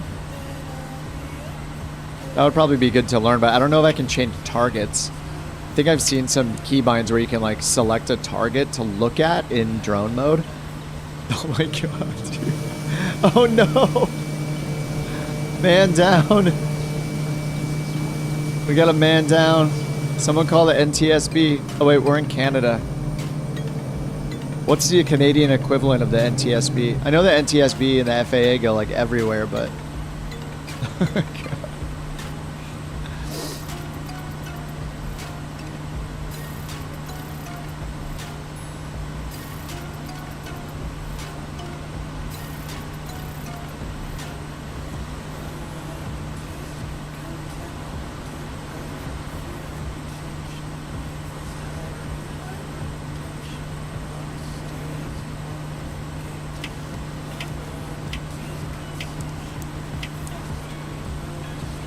We got bridges.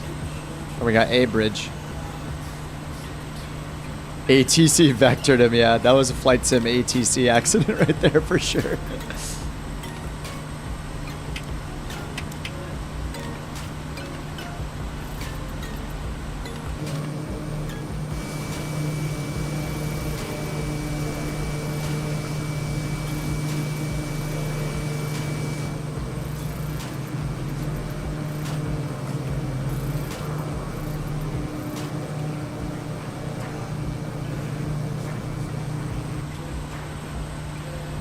This is an awesome little part right here through this canyon, 500. through this ravine. I don't know all the proper words. Is this a ravine? Is it a valley? Whatever it is, it's awesome. I don't know the terminology.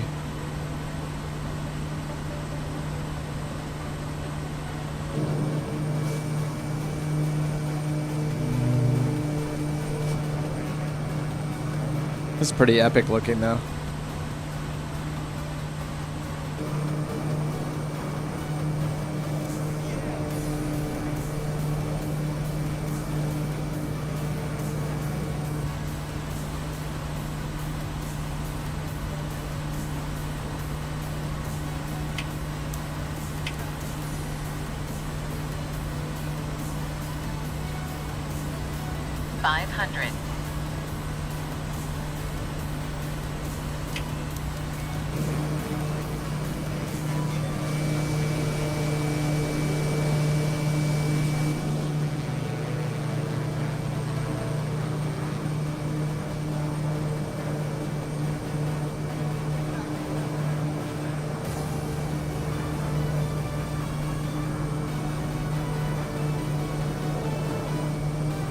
Oh, I think I know the fourth. I think I know the fourth theme for the stream I need to follow. One is on-air company.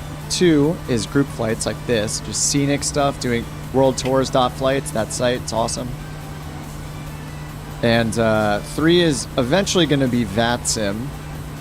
I think four should be flying things that I'm absolutely horrible at flying. So like focusing on new types of planes that are accessible to pretty much everyone, like the default helicopters, trying gliders out more, trying tail draggers, trying some of the local legends ones. You know, trying, flying around all in like a dozen spruce gooses, something like that. Schwartz, what's up? I think that would be another cool theme, is just, yeah, out of the comfort zone stuff. And that could, I guess that could also go for like avionics, right? Like flying, doing VOR only flights, using the 500. The RNAV computer on like the A50, that kind of stuff. Just trying new things, trying a DME arc. Oh, sounds horrible.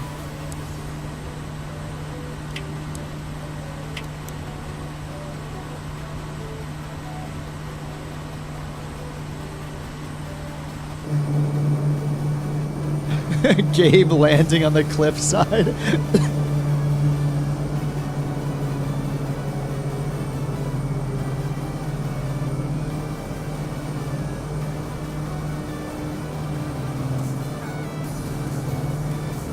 Oh, Steve, you grabbed FS HUD, finished a flight only in 2D. Oh, not in VR. Oh yeah, I'm not sure if it support. Yeah, I don't know about VR. I don't know if any of those support VR. Way too difficult, slow to interact with the plane and a mouse. Well, what you could try, Steve, is what I did. You can bind buttons to the responses. And I've actually been using it in the automatic mode where like there's two boxes you can check. So your co-pilot will do the responses and change the frequencies for you. So I would turn both of those options on. And then there are a couple spots where you need to say you're ready, like when you're ready for taxi, when you're ready for pushback and startup, when you're ready for departure, those kind of things. You need to respond to those manually, but you can bind a button to those. So I actually have like my push to talk button on my trigger finger. So when those things come up, I can just hit that button and it'll say ready for departure. But yeah, if you do need access to the other options, like to change altitude and all that kind of stuff, then yeah, you would need to figure out what those are and use the interface. But for the most part, like how I'm treating it is like my co-pilot doing all of this stuff, doing everything for the most part, and then it giving me instructions and I'm just following those instructions. Not needing to reply and stuff like that, and having something that's more realistic than Microsoft Flight Sim ATC. But yeah, I mean, if it doesn't work for you, obviously I can't judge if it's going to work for you or not, for everybody, but that's how I'm using it, and it seems to be pretty good. I just like it a lot better than Microsoft Flight Sim ATC. Oh, that gust of wind was crazy. Dude, the airliner, watch. Oh my god. Dude. Oh, these gusts are crazy. Are you guys getting these crazy wind gusts in here? It is gusting like crazy right now for me. 500. Yeah, this is really fun flying through the canyons like this. What a cool spot.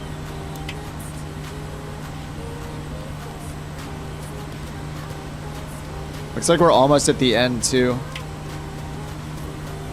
So there'll be an airport at the end of this area. Yeah, we're gonna make a long winding left-hand turn, it looks like, to land at this airport coming up. So it might be good to slow down a little bit as we come up to this next turn. Oh, you all just disappeared. We broke it. Oh, I think you guys are back now. Nope. What's weird is it shows you guys. Look, it shows. This is so weird. On the MFD, it shows. Oh, it was just showing everyone, and now it's gone. Anyway, there's an airport coming up on our left side once we get out of here.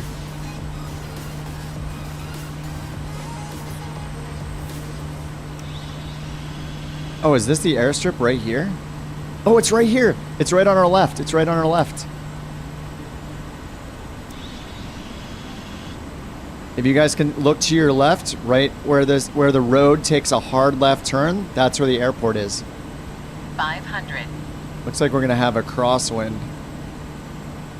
Oh, what a cool spot. I want to keep following the river. 500. Oh, this looks pretty short. Yeah, we got a really strong 500. crosswind from the left. Oh. Oh, this is crazy.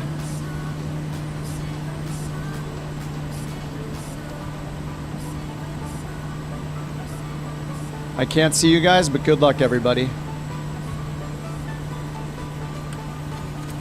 Yes. Oh. The winds are insane.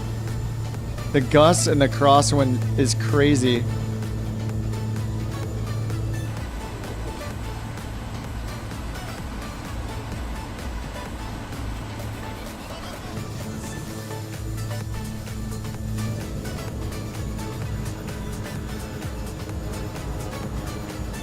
Oh, is that guy Drake in a glider?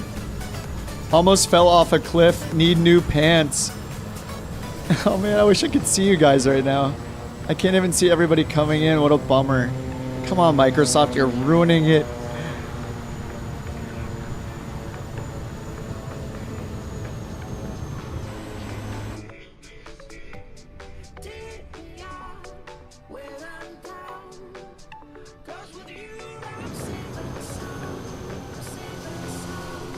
Oh man, I can't see you guys come in. This is such a bummer. Microsoft, you're ruining my life. They all crashed. Oh man. What a bummer.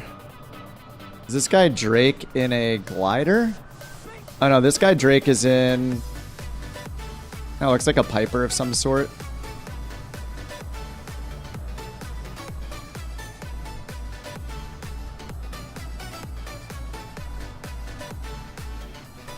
Well, I don't know if you guys landed or not. Michael says you all crashed. Actually, this worked last time. I just went up here and clicked this. Then all of a sudden, everything worked again. Look at all the local players. It shows all these people in the local players list, and they're just not shown here in the sim. Like, is it my traffic setting? Is it my traffic settings or what? I don't get it.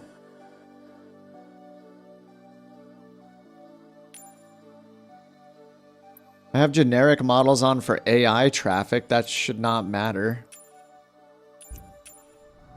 Last time I went through the menus, it just worked. You landed a bit short of the runway, still alive. Dude, this is such a cool little airstrip. This is hilarious. What are these? Yes, we must all almost go to the airport.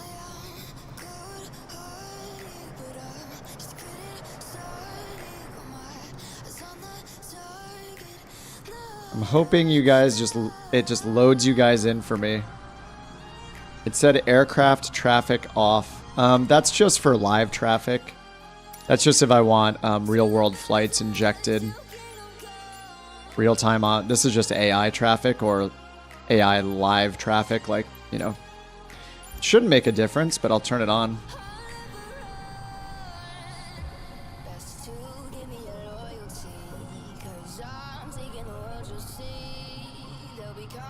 This is such a cool spot. I kind of want to fly down this river some more. Yeah, like to the south. I think it would be cool to just keep going. Maybe you can look at our map and see if there's another... You can look at the map here and see if there's another airport to the south that we could set as a target. Oh yeah, like down here. This is just too cool in this canyon. There's an NDB right here, and there's CAE 7 to the south. So we could like add CAE 7 and keep going if you guys are game.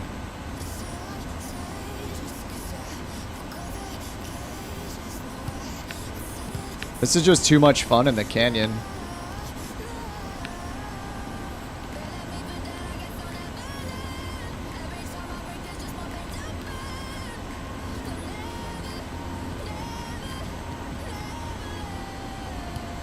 Add CAE 7 and just see how far this is. Harrison Hot Springs Seaplane Base.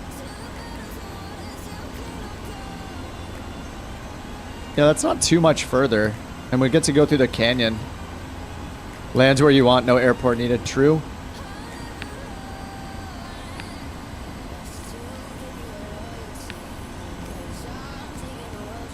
It's 56 nautical miles.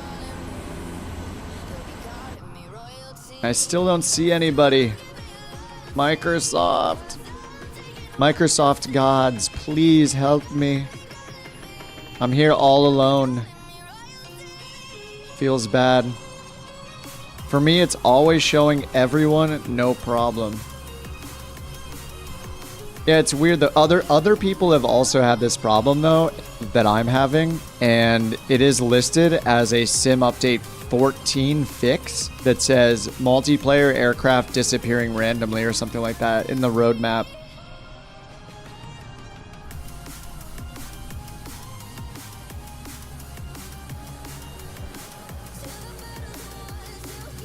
It's so weird because I went to change the server. Yeah, I can try that again. Let me go to like automatic and see if that reconnects it. Oh, it did. Kind of. Well, I see one of you. I just see aviation. And nobody else? Yeah, I'm on automatic and now I just see one person.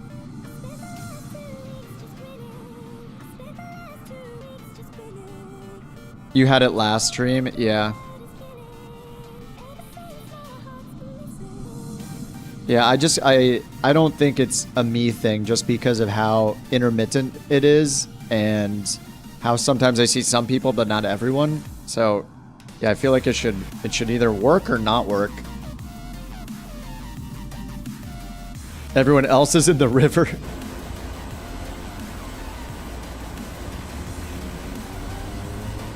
All right, I just want to fly south a little bit more and then we can go to Alaska.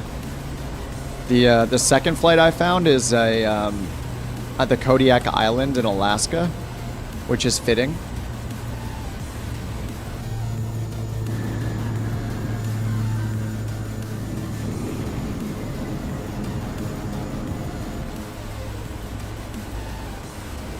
So maybe once I take off, it'll let me see you guys. This is a kind of a scary... I don't think you're going to be able to do it, Dev. The 747. Maybe you could slew up into the air. Nedra, thanks for the sub if you're in chat, man. Yeah, maybe he just disappears. He's gone. Alright, I'm gonna give it full flaps, full everything.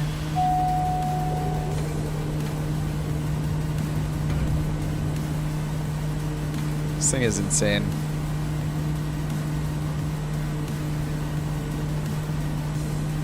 That almost 10 knot headwind helped.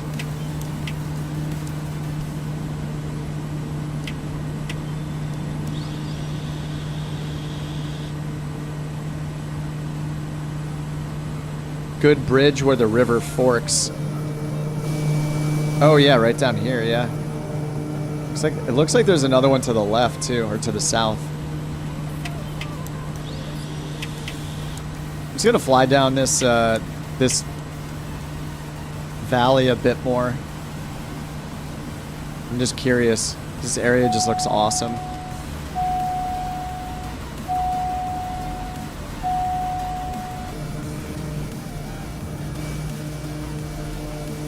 Yes, yeah, I see one person up there and nobody else.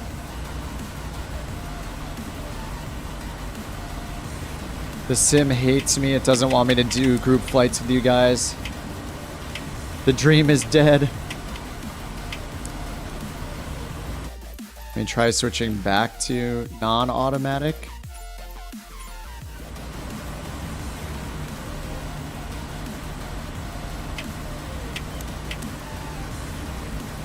It was weird because for a moment it was showing traffic on the MFD. It was showing a bunch of planes, but visually I couldn't see any of you. Good thing the Kodiak's great for short takeoff. Yeah, that was crazy. This thing, I mean, I feel like it used like 500 feet. 500.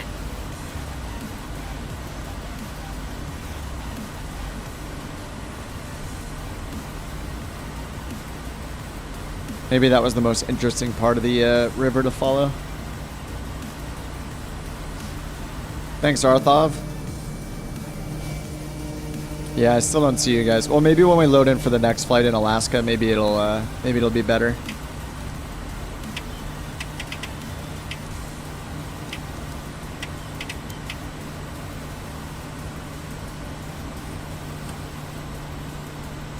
All right, I'm gonna land on this little road over here.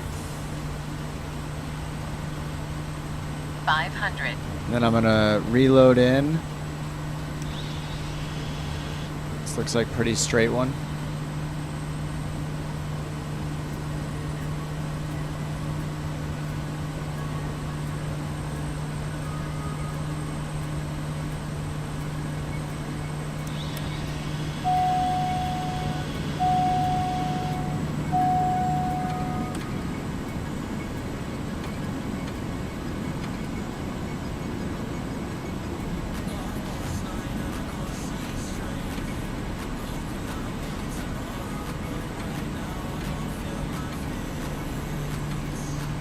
Oh no, the angle. Yes.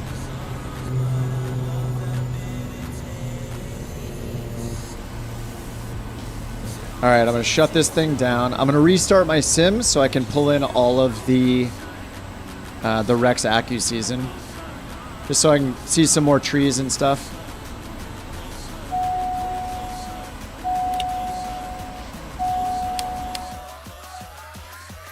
All right, nice. Yeah, we really fly for an hour? That was awesome. An hour of airtime? All right, I'll do the quick restart, and then we'll go to flight number 2, which is this guy. This is fittingly at Kodiak Island in Alaska. The Kodiak is a decent choice for Kodiak Island. This has 7 stops. Looks like we have a bunch of small airports or strips to land at. I think it said some of them may be snow covered. And it looks like we get up to a max of, wow, they got up to 13,500 feet. 13.5. This should be cool. All right, I'm going to restart the sim. Restarting it so I can get the, get all the Rex Accu season stuff going.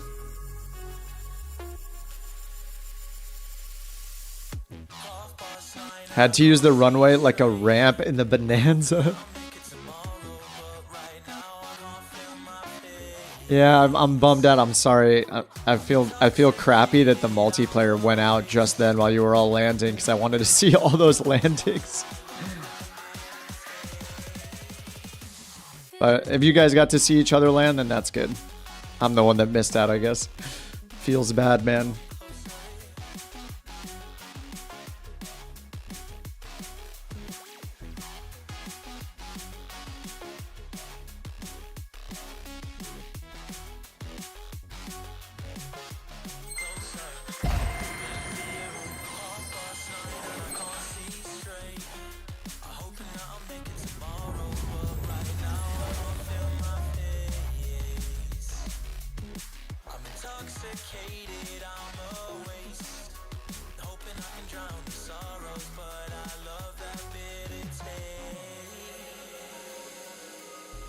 All right, last airport was crazy. Dude, that was so awesome. That was unexpected.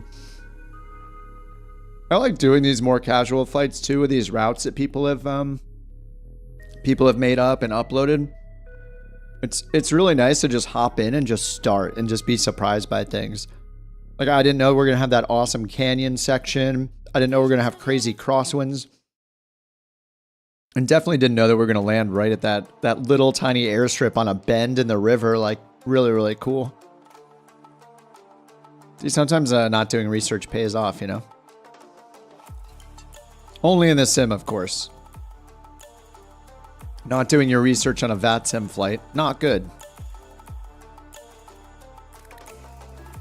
But that was really cool.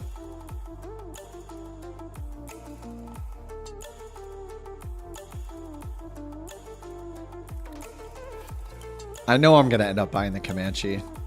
I wish it was in the marketplace though. Like I want every single plane in the marketplace. Marketplace for life.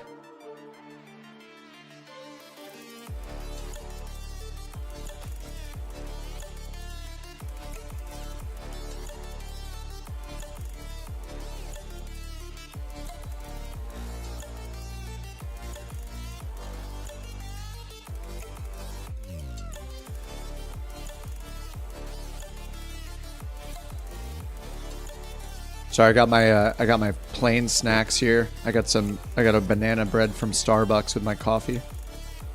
All right, so yeah, in the video description is the next flight. I'll go ahead and paste it in the chat. I forgot to paste the first one. Sorry about that. So if you guys want to import it, you can do it with your world map, like I'm gonna do in a second here. If you just scroll down and hit the blue download button, this will download a PLN file. And you can import that into your world map and you'll have every single waypoint so we don't get lost. Unless you have Navigraph with bugs in it like I did, I guess, then it won't load it because... Yes, this one worked too. Alright, cool. I'm a bit of an outlier. A lot of people avoid the marketplace because it gets delayed. Yeah, that's true, but I think my thinking about liking the marketplace is all long-term focused and it's convenience. It's for convenience. First of all, if it's in the marketplace, that means it's a better chance that people on Xbox also have access to the plane, which I like. I like it when Xbox, you know, yeah. You get my logic, yeah. And then also, yeah, I don't need the latest and greatest update every single time. Like, there's enough planes I can switch to another plane, but... And obviously, like, I don't know, it has more of a strict process it goes through as well. So, like, it gets that Microsoft stamp of approval. Whatever that means to you. Oh, we have to load on the runway here, it looks like. I'm going to switch up the livery. But anyway, yeah, I like the idea of just opening the sim and having every plane that I have updated automatically. Feels good. Oh, this one has... Oh, this livery has the door open too. Oh wait, the one I have shows the door opening. It just didn't have the like transparent kind of gate on it.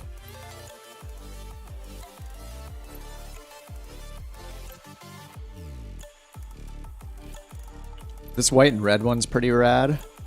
DHL, FedEx, of course.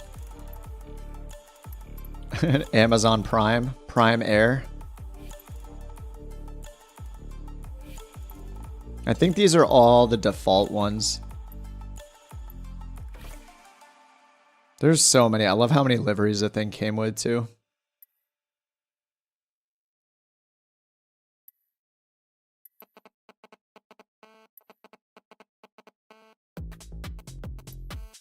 Alright, I'm going to take this gray one with the... So I'm going to take the Tundra interior. Alright, it looks like we start at the airport on the runway here. But that's okay. We'll get going faster by doing this. Old Harbor, 6 Romeo 7 to Kodiak Airport. So 6 Romeo 7 is where we're loading in. We'll just load in right on the runway, I guess. No real quality control. Oh, with the marketplace. Yeah. It's probably more of like a legal review than it is a quality review. Not a fan of Marketplace. Orbex London has an update to V2. If you have V1, you get a discount. Discount not available on the Marketplace. Yeah. I am the exception, I think, when it comes to liking the Marketplace. Yeah, I just dislike having like 10 different applications to have to find or wait for emails, download things manually. It's just such a time saver if it's in the marketplace.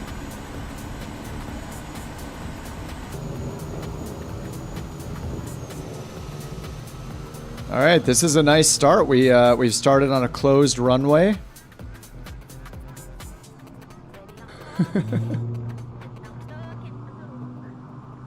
This is gonna be great.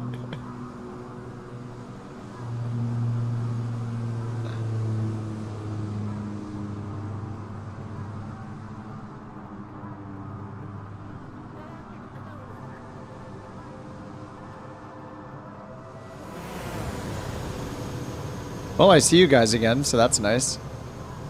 Turn the cabin heating on. Good point, good point. Okay, does this have the cabin heating? Oh no, those are the black square planes where it shows the cabin temperature. Shows whether it's too high or too low. Oh yeah, we have that here. Nice. Cabin temp. There we go. Is that on? Oh, I think that's on. Oh yeah, I hear it blowing. Cabin temperature 25 Celsius.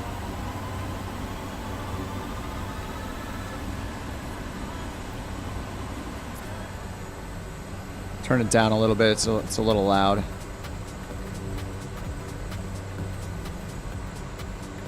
I'll give it two notches there.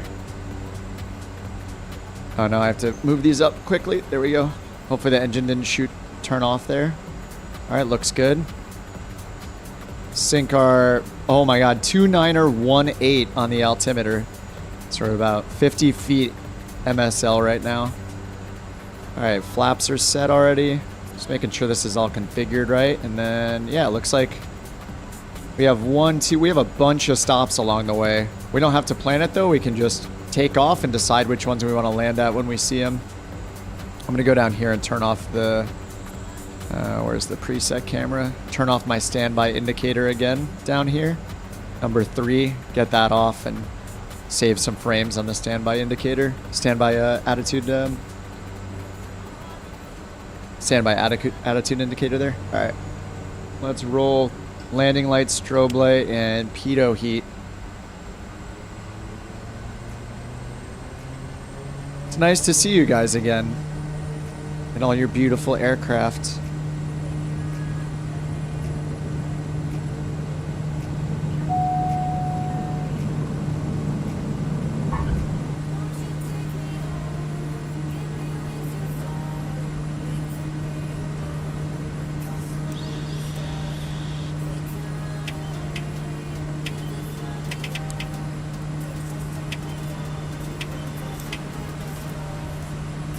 We got snow. All right, I'm gonna circle around the airport a little bit again for the start, just in case people are still loading in. 8 degrees outside, looks way colder. Yeah, it is kind of funny how the snow is always just like on or off in the sim. But they're doing seasons in 2024, right?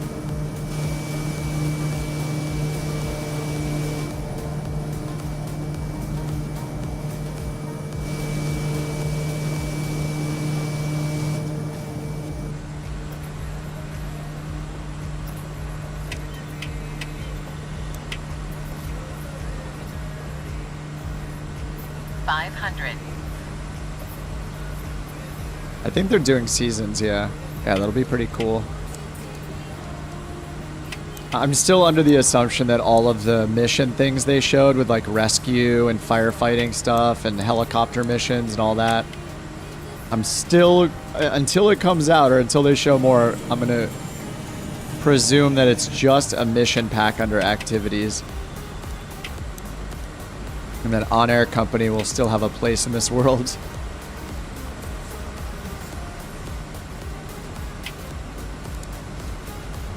So I think it said, so for this flight, the altitudes shown in the flight,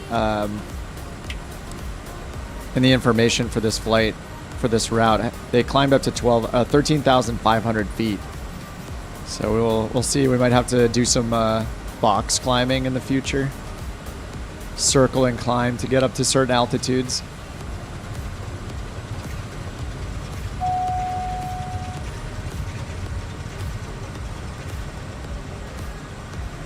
It's happening again. I only see Josh and Fredericks.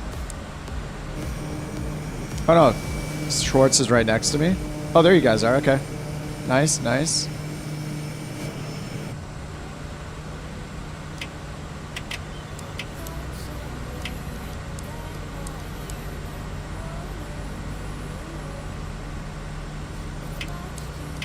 Season confirmed for 24. For some reason, I was thinking about Jack Bauer when you said that. Like, there's going to be a new season of 24. The hit blockbuster TV show starring Kiefer Sutherland.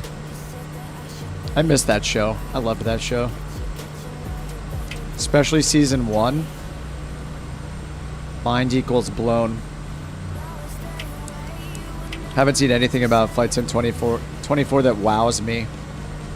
If they do shared cockpit, I think that's going to win everybody over. It says it's planned for 2024. I think that one feature is worth the price tag. 24 is your favorite TV show ever? Dude, season 1 was so good. Did that come out in like 2000 or 2001? I remember watching it. I had a roommate at the time. It was a long time ago. Prison Break. Dude, Prison Break is so good. I also love that show. Yeah, Prison Break was great. But yeah, I loved 24 seasons, like 1 and 2. Even the last season of 24 was also really good. It got so repetitive between then, but man, I love that show. It was just something like totally new and different, so I was stoked. Oh.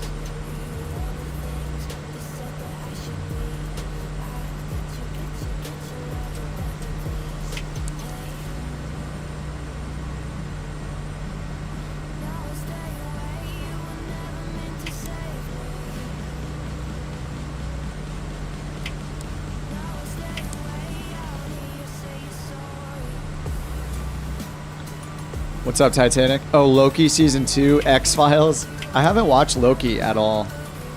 I don't know, maybe I need to give it a chance, but I just am not excited about the character. I'm just like, eh. Outside of the MCU, like Endgame trilogy, like the, you know, like the story of Iron Man, basically, I haven't been super interested in that stuff. Which airport? Let's see. We're in Alaska. We're on USA 1 Titanic. We're heading to Papa Alpha Kilo Hotel. PAKH is a first stop that we're making in Alaska. USA West on multiplayer. And if you look in the video description, if you want the full route, it's linked in the video description. You just need to download it from that site, and you can import it in your world map, and then you'll get all the waypoints.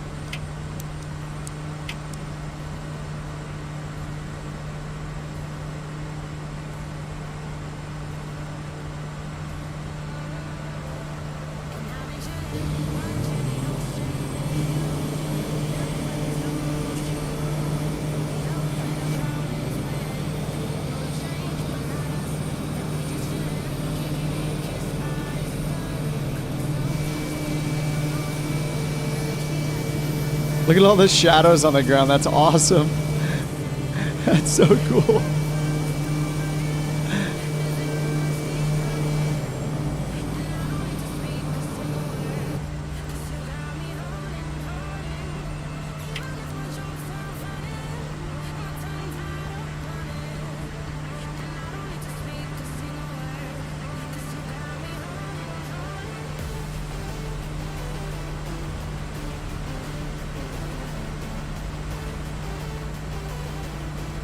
Loki, this show's probably the best MCU anything. Really?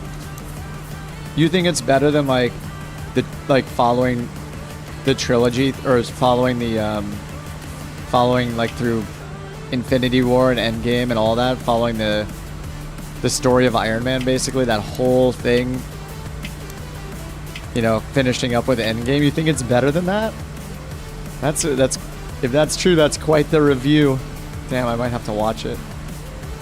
Yeah, I loved Endgame, but after that, like, I didn't go see, like, better than any movies? No way. All right, I might have to take a look. That's quite the review. I believe you. I'm just surprised. Like, I thought the movies were incredible. I wouldn't call myself like a hardcore fan or anything like that, but I just, you know, as a casual viewer, not really caring about Marvel movies in general before that, watching those was great.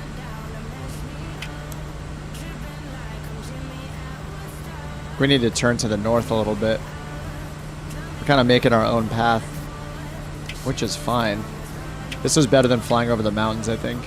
I'm gonna go towards where Josh is at. So our first runways, yeah, it looks like it's like a southeast or southwest facing runway. Maybe like a 210. I guess I can look up the runway info. Actually, it's kind of hard to look up the runway info. I'm gonna bring up Navigraph to look up the runways for us.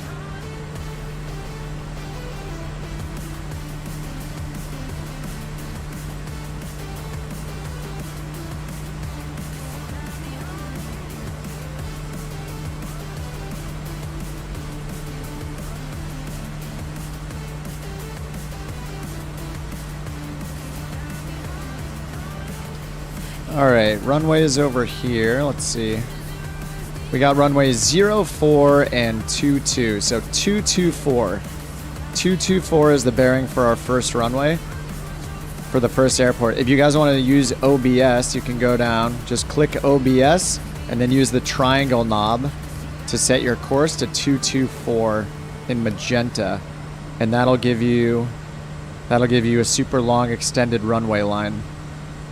224 for the runway heading. And let's see, the airport, it's a 3,000 foot runway.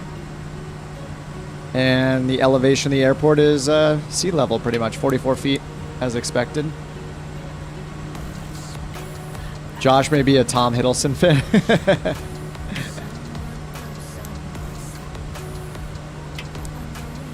Hey man, I guess I'm a Robert Downey Jr. fan after. I thought Endgame was so good. I mean, I'm a fan of a lot of those actors. I know there's a lot of like crap people, you know, say like, you know, there's a lot of poking fun at the superhero movies and stuff, but I really liked that. I really liked the, I guess the journey all the way to Endgame. It was really entertaining. And like Guardians of the Galaxy, I remember seeing it when it first came out. I was not a big fan. And I think it's just because I didn't understand Marvel's like sense of humor, kind of. But I didn't realize that it was such a contrast between like the drama that happens and the comedy they kind of throw into it. It's just a really interesting balance. And I don't think I understood or like liked that the first time I saw it. But yeah, if you say Loki's that good, I might have to give it a shot.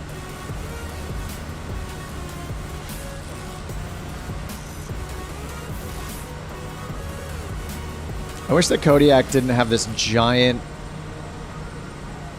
strut or whatever this is called. The airframe right here is so difficult to look through. Like there's not a great camera position to look through this thing.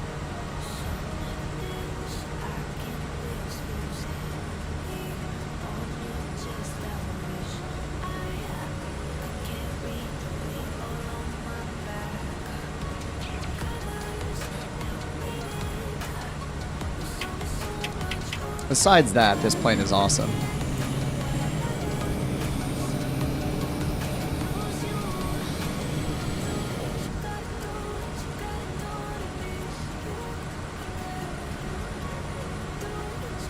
All right, so we're gonna, go southwest. Our first airport right here, P-A-K-H, Akiok, if I'm saying that right, Akiok. And runway heading 224, 224.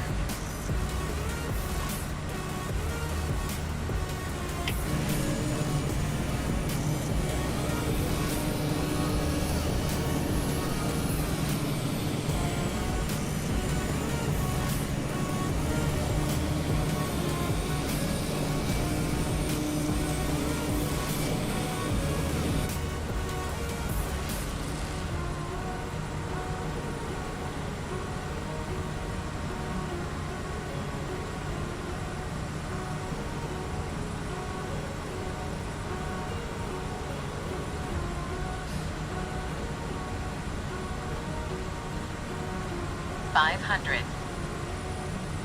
If the kit posse TM 500. vanishes again, try general options, data, online features off and back on. Okay. Yeah, maybe when we stop here, I'll try that out. I think I see most people.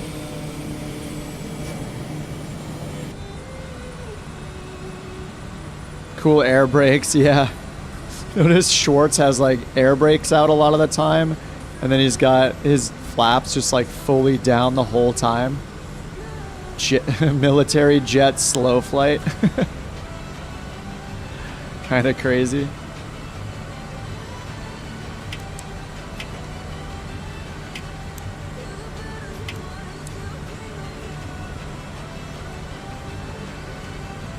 All right, starting to slow down a little bit. Airport is 11 miles away. Runway 22.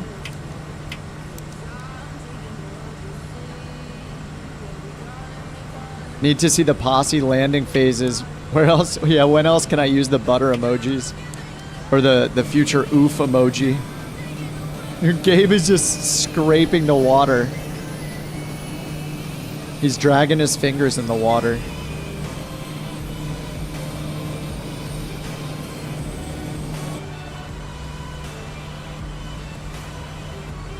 Gabe won't even have to do a descent. He's just gonna hit the brakes and he'll be on the runway.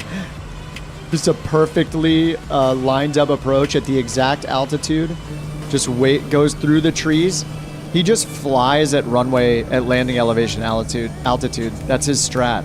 No need to climb. No need to do any descent planning at all. You just fly at the airport elevation. It's a next level strat.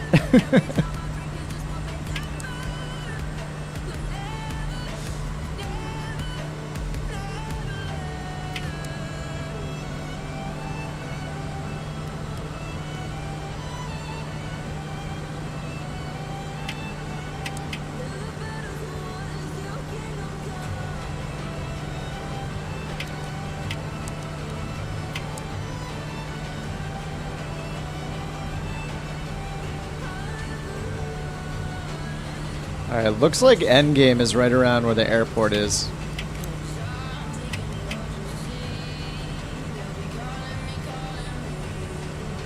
Yeah, where Josh is right where it's at. It's like right along the water. I'm gonna line up for it with OBS 224, about to land, nice.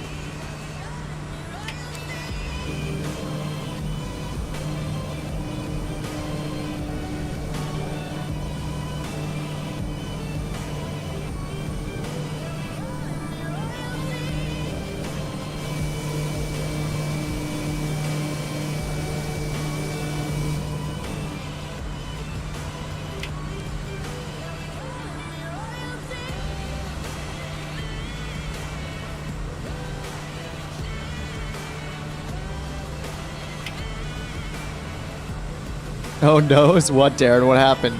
I think you guys are mostly going to beat me in. Which, you know, in a way is good because then I don't have to fumble through the Xbox controller drone camera skills. Yep, runway heading 224 for runway 22.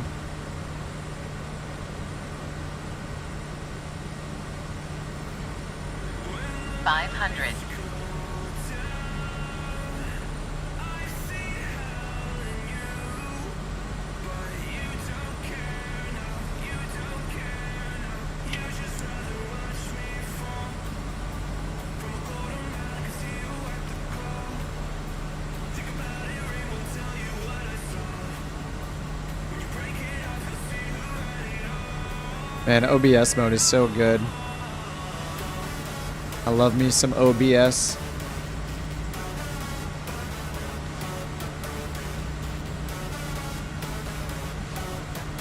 All right, runway in sight. If you don't know where it is, just go to endgame. You will see it. Almost everybody's over there.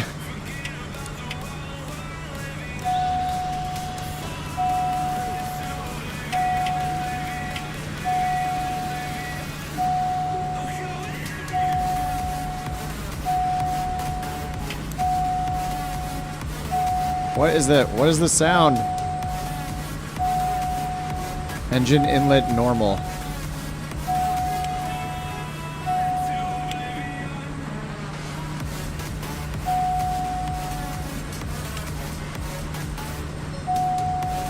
Why? Why is it yelling at me? There's no cast message other than engine inlet normal. 500. No, I didn't hit nameplates. Nope. I was trying to trigger that video game song to play with my foot controller that I allegedly have. Dude, 11 knot winds from the right side here.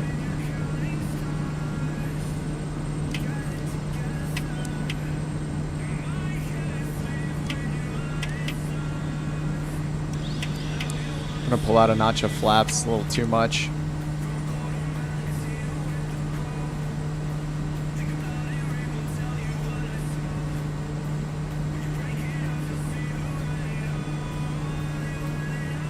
Time to crab, everyone.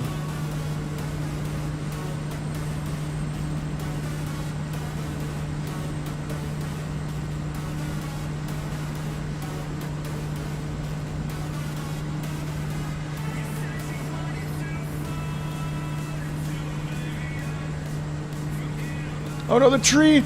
Oh, that was too close.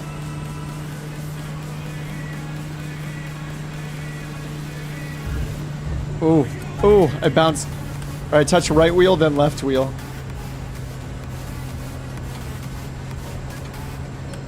We're getting some crosswinds. It's like the theme of the week is crosswinds everywhere. Oh, what plane is that? Is that a Kodiak? It's the prop has the little like has the lines on it. Oh yeah, it is. That looks awesome, dude. The prop looks so cool. I don't think I don't know if all the props look like that. I don't think so. No butter for you. But I want it.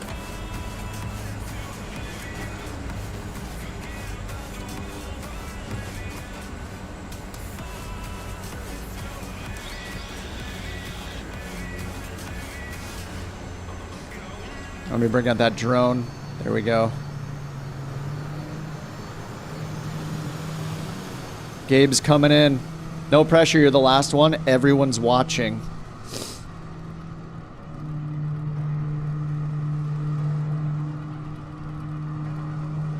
Look at that crab.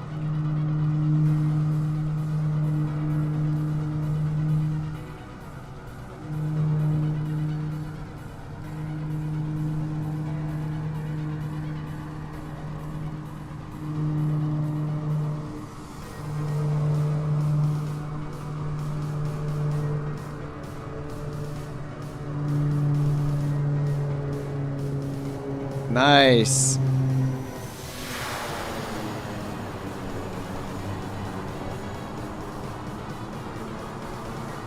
Is anybody else still up? I gotta increase the rotation speed on this thing. Oh, the police are here. Wonderful.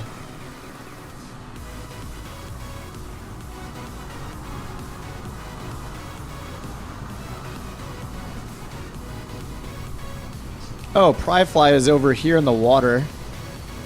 You on floats? Oh, nice.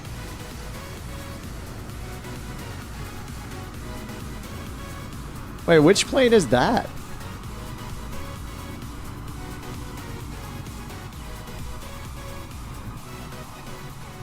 Wait, so weren't you flying that last time? I forget which plane this is. With like the, it's got like the buoys on the wings too.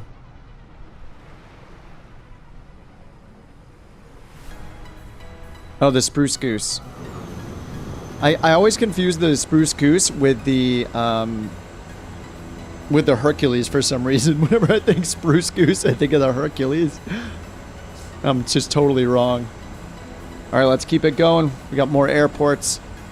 I'm gonna make my way back to the runway over here. Turn off OBS mode so we can go to the next waypoint. Let's keep it rolling.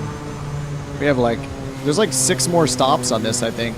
We can do some touch and goes at the next ones if it's like too you know, if it's too close and stuff, is if we're spaced together well, we can do touch and goes, and if we're not, we can either circle around, like circle around the airport, or we can land and do some full stop breaks. All right, let me check the flight plan here.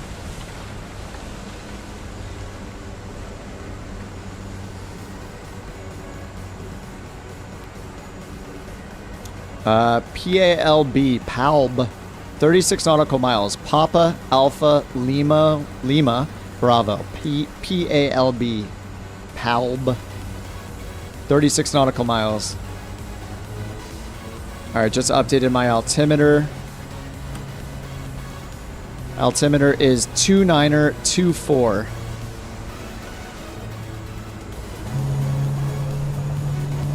Oh! Oh no! I turned a little too tight and I have damage on. Oh god. Alright, I'll just re-import and then start at that one. Whoops. Oh, the spruce goose. Oh, the spruce goose is a massive one. Oh, the Grumman goose.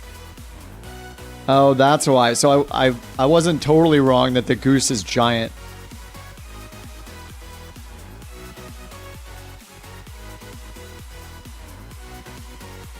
The Grumman goose. Alaskan goose spotted. Alright, let me bring the flight plan back in. I should be able just to hit the departure on the second, from the second airport.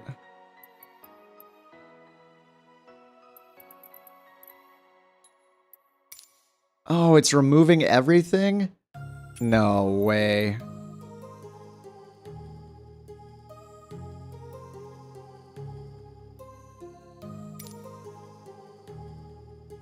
All right. Well, I guess I'm going to use time acceleration and catch up. You guys can take off, and I will catch up with time acceleration. I'm just going to take off, throw on autopilot, throw on 16x time acceleration. Hopefully that doesn't break me. I should turn off crash damage, too. I guess you can't, like, edit the flight plan to change your departure. It, like, resets the whole flight plan. Kind of a bummer.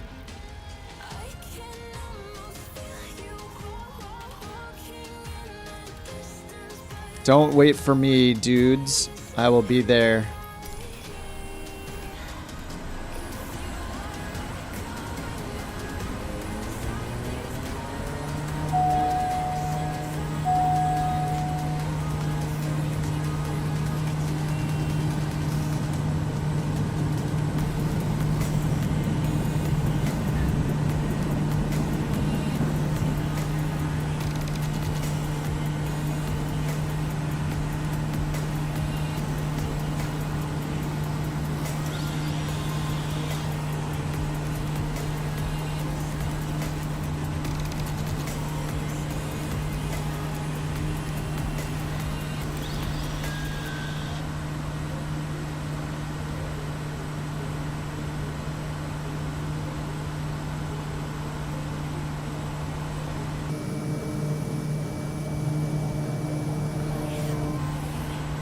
Alright, looks like I'm gonna get over these mountains.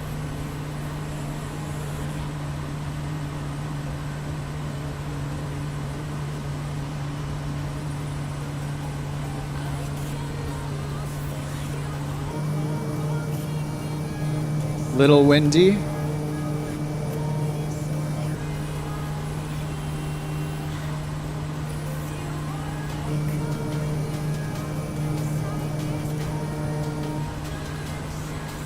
All right, cruise time. Warp speed activated.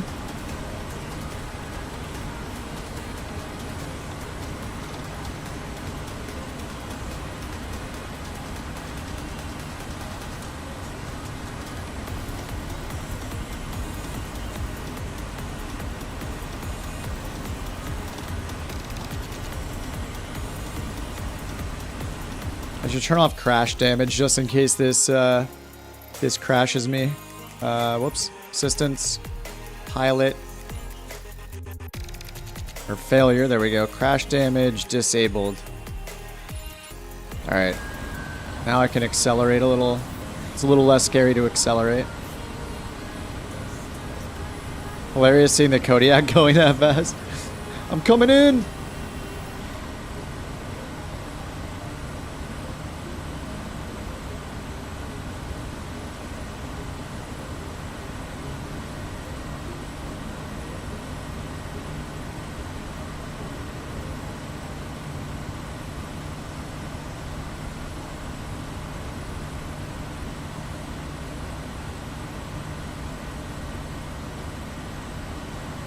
All right, there we go.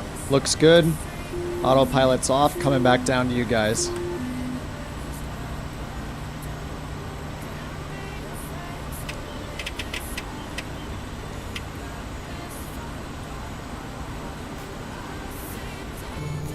My God, it looks so nice here. This is like Jurassic Park or like Lost style. Press Y, move with the numpad. Numpad? I don't have a numpad. What are you, crazy? You know how much desk space that takes up? Acceleration. Yeah, acceleration's fine, I guess. That worked just fine for me. Good to go. I'll just turn around. Do a loop here, catch up to you guys.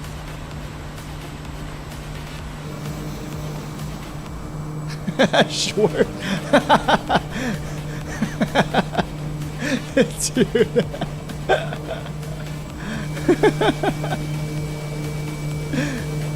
Time acceleration in a jet. It looks so funny.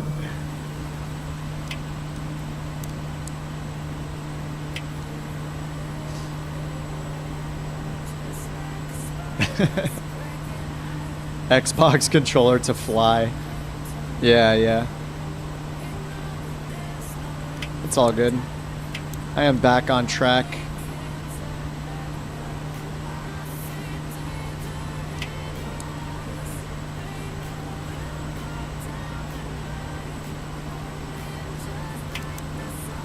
Just need to turn off that standby attitude indicator. There we go. Massive frame increase.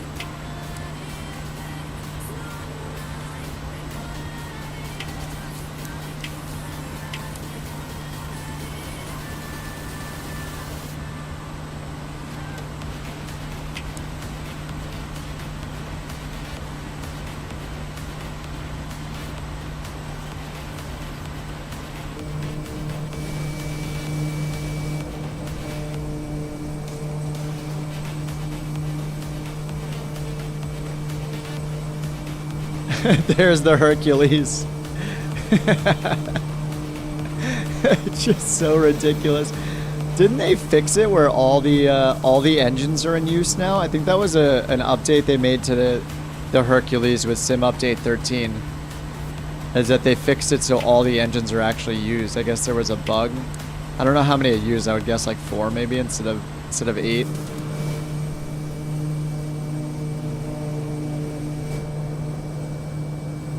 Wait, that was no time acceleration? Dude, it looked like time acceleration. That's crazy. I thought you were using time acceleration. That's why it looked so funny.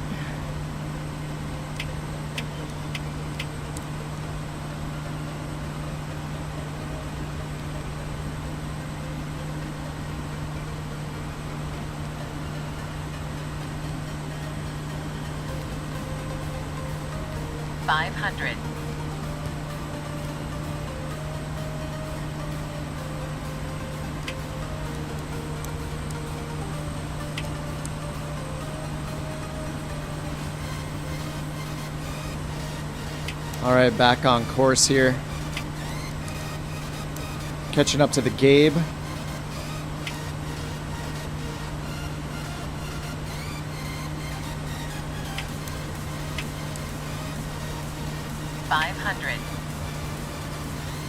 Gabe, your last name doesn't happen to start with an N, does it?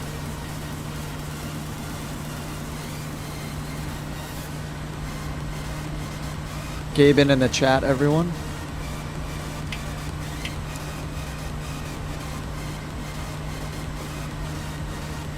Dude, it's so glassy.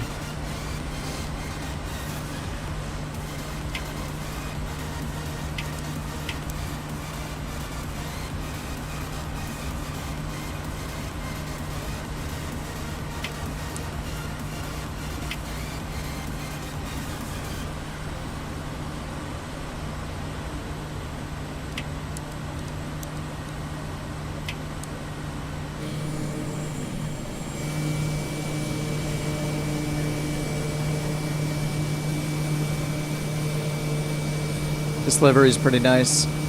The Kodiak just looks good in almost every livery. There is like a super bright purple one that was part of that pack. I'm not sure if that one also looks great once you load in. It looked a little crazy.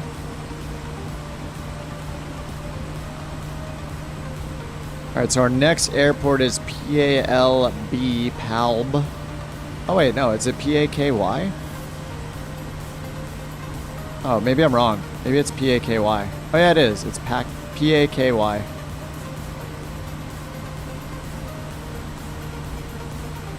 Oh, I see it on the map. Okay. Alright, PAKY, that's Karluk or Karluk? Karluk, maybe? 2,000 foot runway. And we got runways 10 and 28. I think we can just do like a... We're all pretty split up, so maybe we should do a full stop and then just back taxi and take off again. Just kind of regroup over at PAKY. So Papa Alpha Kilo Yankee.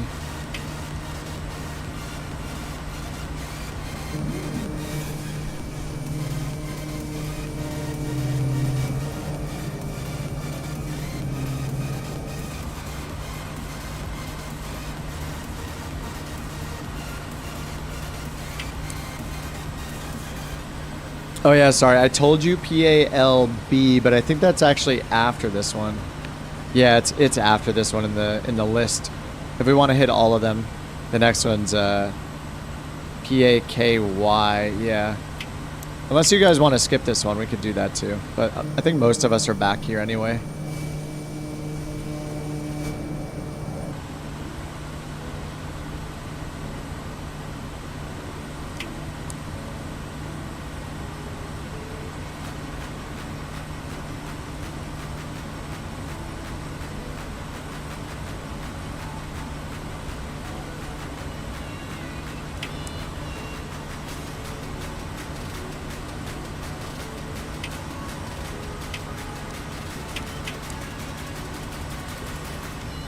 Yeah, so PAKY is 142 foot elevation, 2,000 foot runway.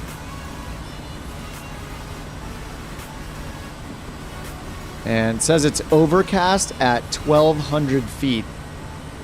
Altimeter 29 or 24.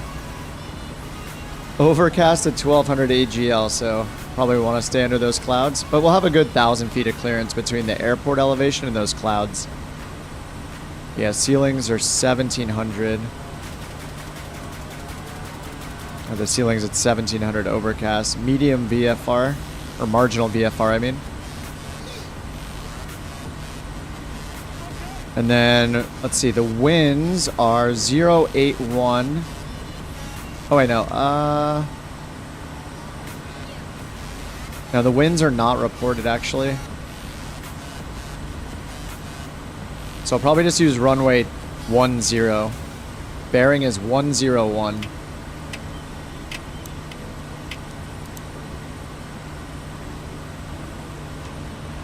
And we got 18 nautical miles left from my position.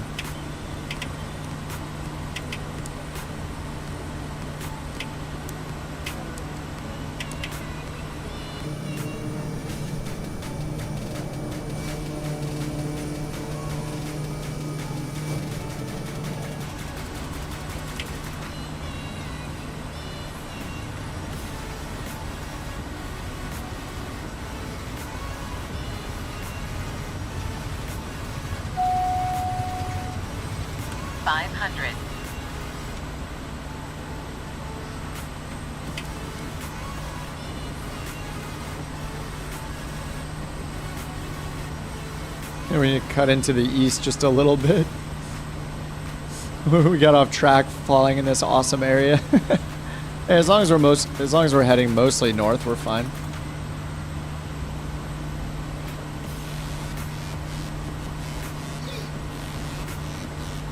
Next is AK-81. Oh, really? Wait, did my flight plan not get imported? I have PAKH to PAKY, then PALB, then AK-81 is what mine says. I don't know if I'm having more import problems or not. Mine's going to like the northwest corner of the island.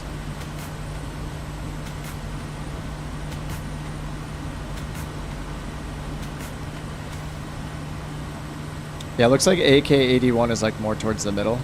This one is correct? Okay. This one looks more stops than this one maybe.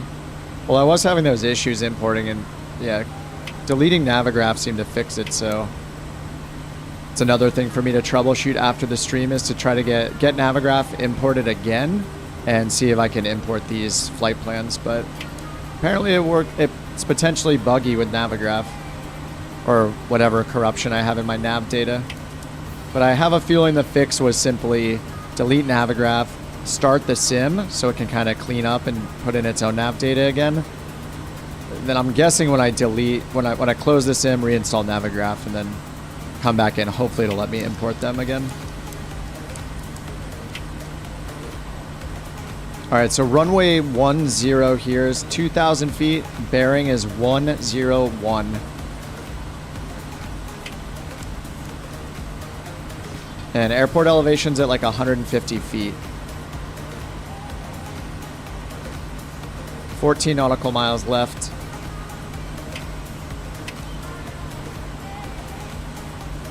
I don't know what the terrain looks like for you guys, but having Rex back on feels good. Maybe it looks a little crazy, some of it, where it's like bright green and then like brown patches. I don't know, it looks interesting. Not having custom trees feels bad.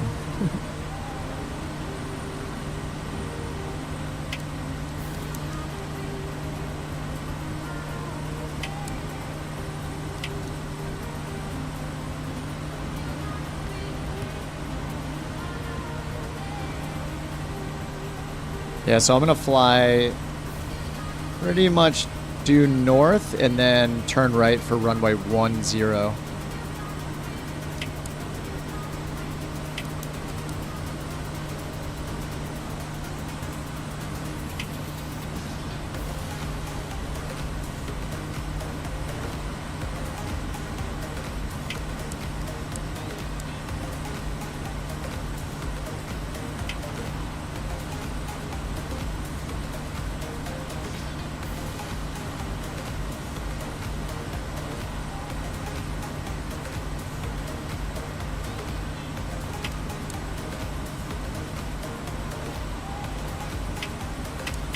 It's ridiculously bright green without it. Yeah, I had...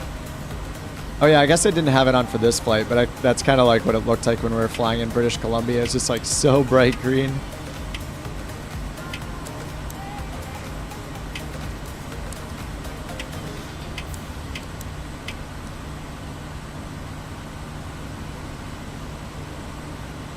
I'm going to use OBS again. Why not? OBS. Swing it around to 110. Or sorry, it's 101.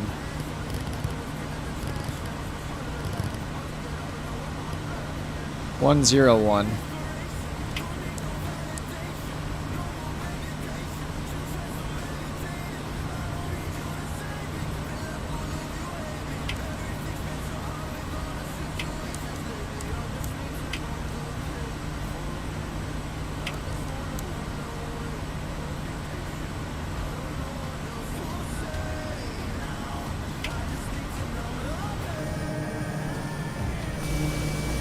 I mean, Alaska in general just always looks awesome. I think I have the Alaska mesh installed too. That one from Orbex from a while back. It was like the Alaska mesh and then a New Zealand one that I also have. I'm gonna have to pick some New Zealand ones for future streams, future group flights. Yeah, I forgot this one actually. I think this one has a bunch of commentary about the airports, doesn't it? Oh, no, it doesn't. Nope, this one just says, enjoy the scenic flight going around Kodiak Island in Alaska and landing in the town of Kodiak. Some of the people that make these get really, they put a lot of like history or like information about each part of it. More like a guided tour kind of thing. This is what it looks like in real life. We just flew over my house. No, we didn't. Every single stream. There's no way that we flew over your house. No way. How? Either everybody's messing with me and chat, or it's just... What are the chances we're always flying over someone's house? It's got to be like 0. Lands at a PAKY, gotta crash the desktop. Oh, man. Well, you got time to load back in. That's a bummer.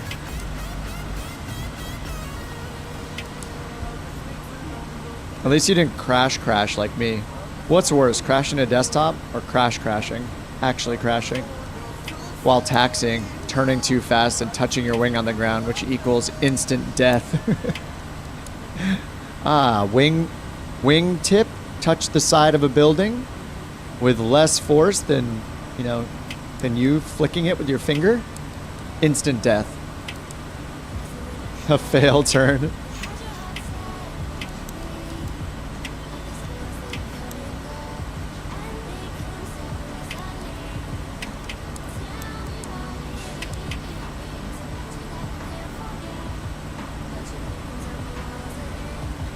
Alright, I'm gonna slow it down.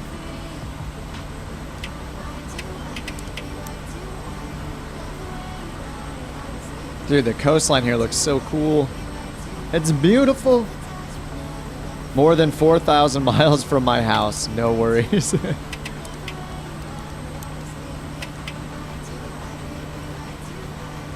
It's gonna be a cool approach. Cut in between these mountaintops here.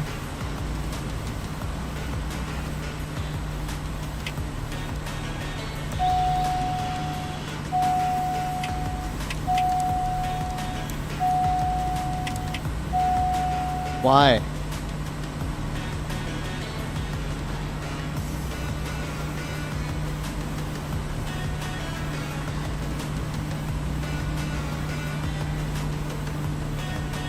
Oh, it's right here.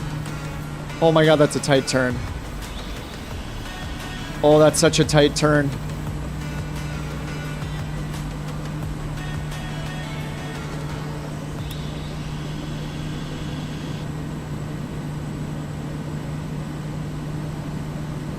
Okay, this is a crazy approach. This is awesome.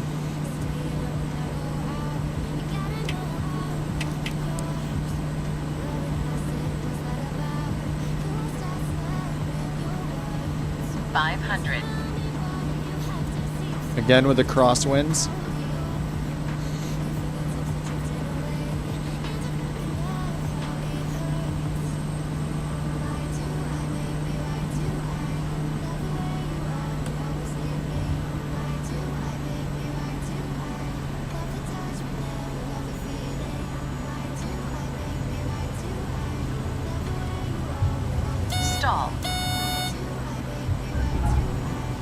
Whoa, the wingtip, no.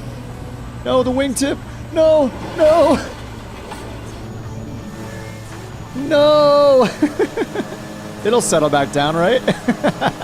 Oh, no. Oh, no.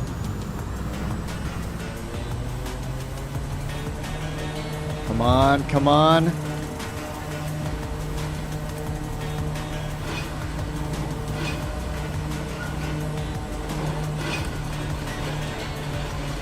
I actually want to watch everybody land real quick while I'm doing this, while I'm taking up the runway. Yeah, I can slew, yeah.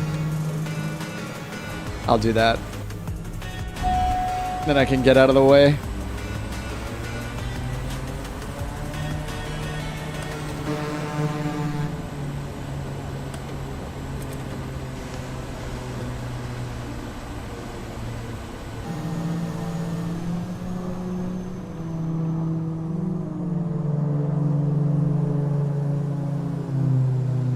Oh no, don't do it, Fredericks. Oh, he saved it. He saved it.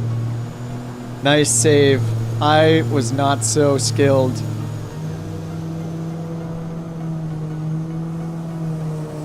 Gabe made it look easy there. Okay, center line. Whatever, dude. Oh man, I missed most of you guys. All right, Schwartz is on his way in. Good luck, sir. I'm sure this will be fine.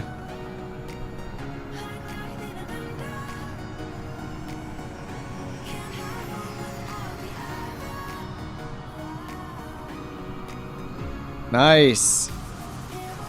Pros. Oh, does he have enough runway? Oh my god. No, I don't know if he can take off. Yeah, this is really nice. Look, dude, there's a little town right here. With a bird. Look at this guy just chilling out.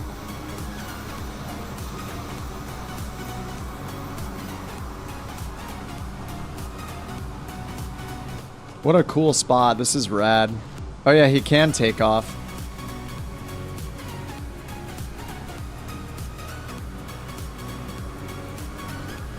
Alright, Fredericks, take it easy. Thanks for flying along, man. We'll see you on the next one, hopefully. This is a really cool landing spot. I like this airport. Even though I struck my wingtip again. Alright, let's get lined up.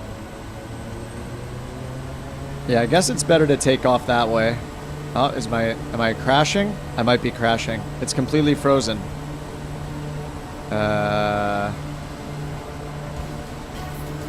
You're loading in, Deuce? Yeah, of course. Oh, it survived. Yeah, we're on USA West, where I usually am. We are at PAKY. Papa Alpha Kilo Yankee.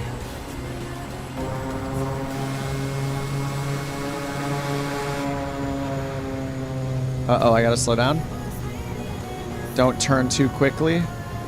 Bring your Kodiak, bring your Caravan, bring your Hercules, whatever flavor of airplane you enjoy.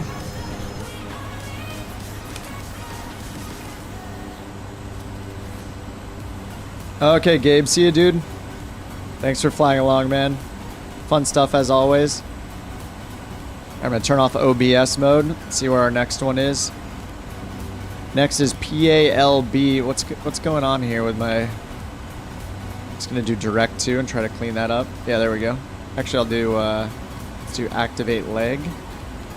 All right, much better. This is only 15 nautical miles away.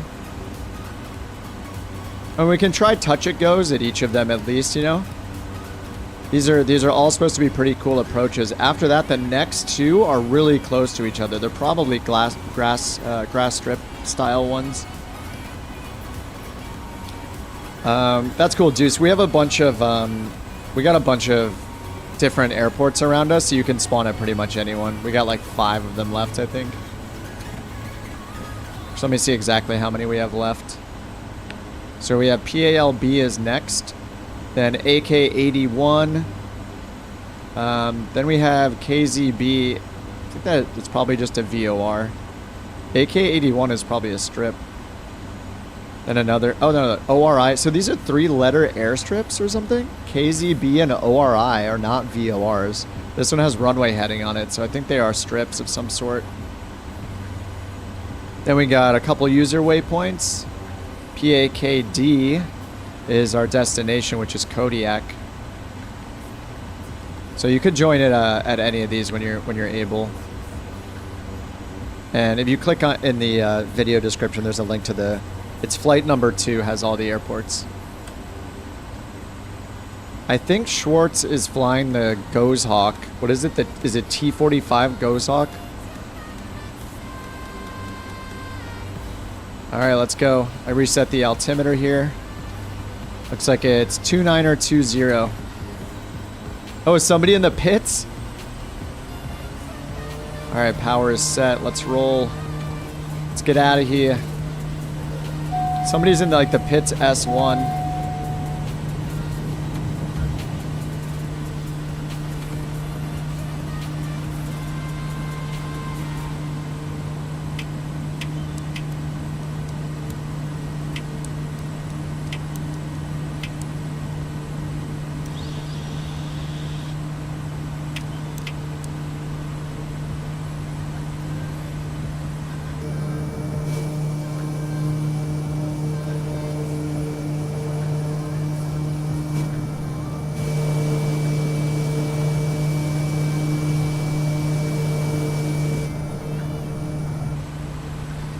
Alright, we're gonna head east over to PALB. I'll look up some info on that in a second.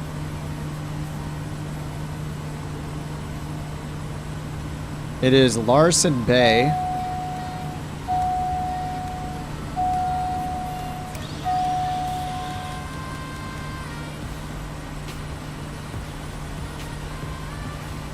Yeah, Larson Bay. 2,700 foot runway.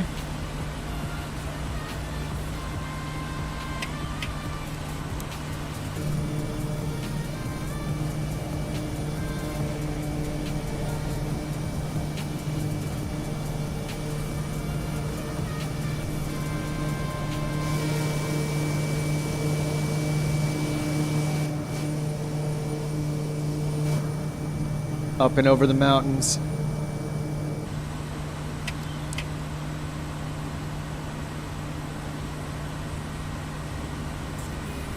So we're only 13 miles, 14 miles from the next airport. Runways are 04 and 22.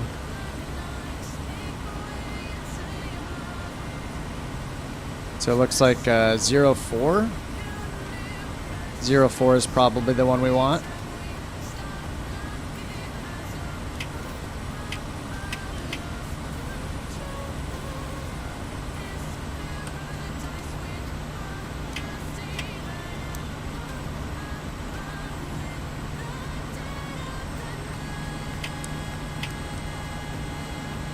Oh, the Hawker? Is the Hawker just another word for the ghost hawk? Is that like the name people in the know call it is the Hawker? Or is it different? Educate me. I need to know.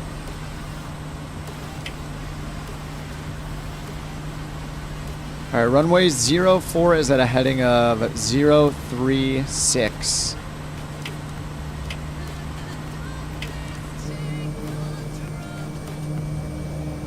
Oh, it's a nickname. Yeah, okay. Yep, got it. Makes sense.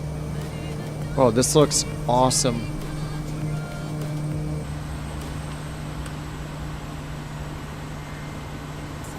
You're gonna go to sleep. All right, Shorts. Good to see you, man.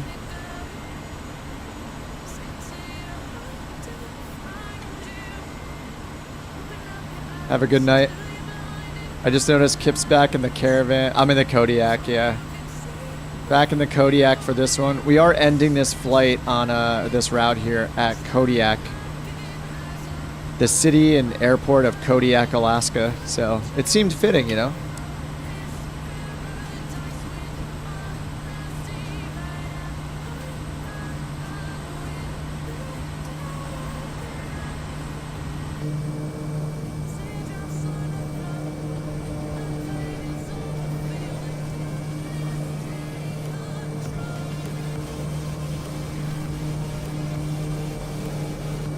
Yeah, it looks awesome around here. I feel like you can't go wrong in Alaska. Like, it's always going to look awesome no matter where you are.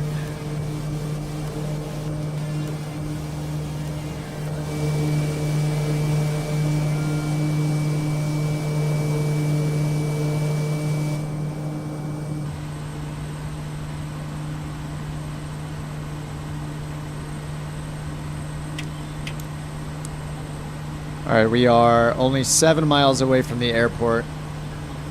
Runway heading 036. Let's OBS it again.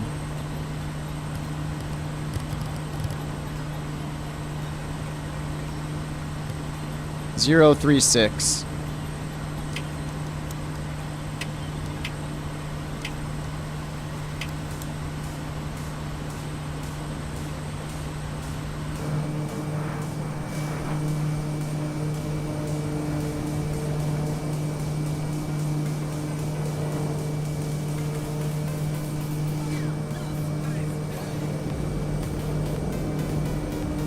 Wonder if this is if any of these are like seaports, if they're water airports, or if they're all land. It's kind of interesting. I don't think Navigraph gives information. It doesn't show like runway type. Oh, but there is a little info button actually. Dimensions, elevation. Yeah, it doesn't really say surface type.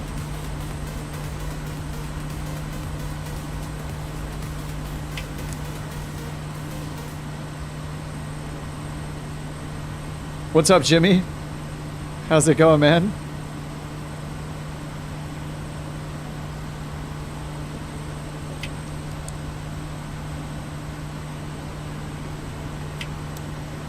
Oh, this is awesome. Just opens right up into more water. You're doing all right? Good to hear. Good to see you. All right, 4 nautical miles. Is this a water runway or? Glad I'm streaming again. Yeah, it's really nice to stream again. That was a very long break, and it's good to be simming again. There's just so much new stuff to do. I'm having a really good time. So many new planes to learn and fly, like the Vision Jet, the TBM 850. I still have to get into the Comanche at some point. It's good stuff. Yeah, I've been enjoying it for sure. Yeah, West USA.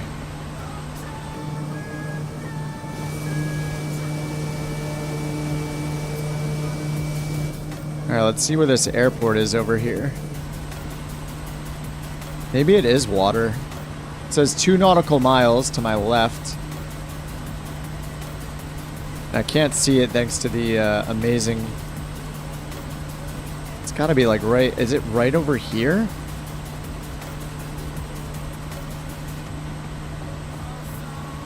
It might be this little strip right here. No way. It says I'm almost lined up with it. It's gonna pop right around this corner.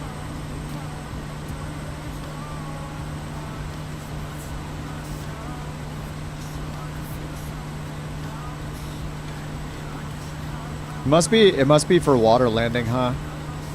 I'm like almost lined up. Oh, is it right here? No. It must be water. Right? Where is this place? Yeah, it must be just a water landing area. It's land? Wait, did I mess up my OBS? Oh, you guys all disappeared. It says it's in front of me still.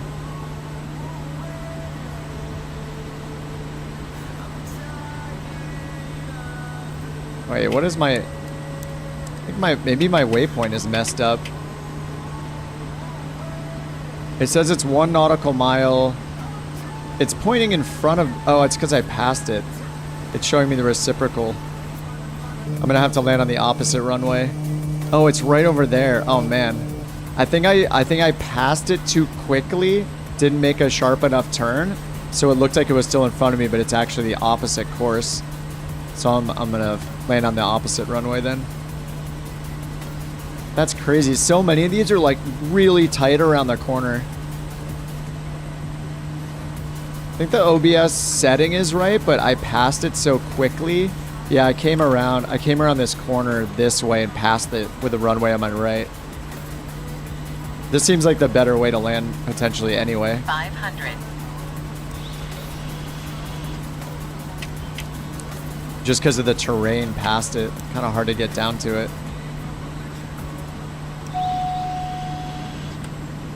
Can confirm is land. Oh, I see it now. Yeah, I just flew right past it and was on my right. Excellent navigation skills on display.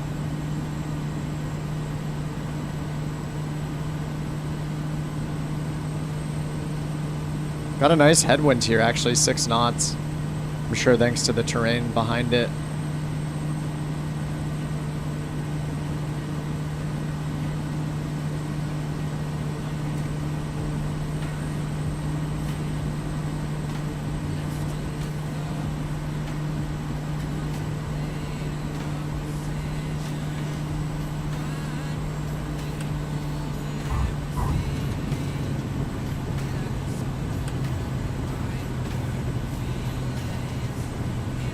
Sweet. I actually think taking off this way is maybe preferred because we would just do a right-hand turn as soon as we take off, but the winds, yeah, the winds seem to be good for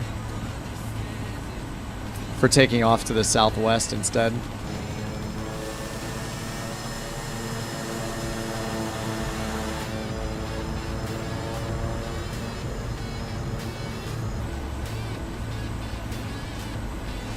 These next two are so close to us. I don't think it's worth landing at them. I mean, maybe they're just so close. Let's see. Yeah, the next one is, oh, it's 6 miles. Okay. Yeah, we could go to the southeast. It is kind of fun to land at each of these. These are pretty challenging. That was butter. The winds were in my favor. I landed a little short. It felt like I landed on the numbers instead of where the rubber's on the road there. I think it'd be fun to actually try to land at each one of these, even if we have to do a 360 and circle it and find it. This one is to the southeast, 6 miles. AK 81. Alaska 81.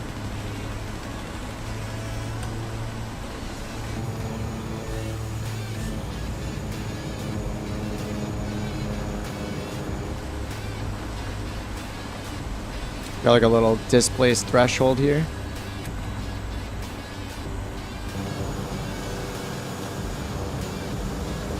Y'all ready? We're gonna be on a head-on collision taking off. It's like a game of chicken. Okay? Good luck, everyone. Good luck, everybody. There ain't enough runway for the two of us. Oh, God. Oh.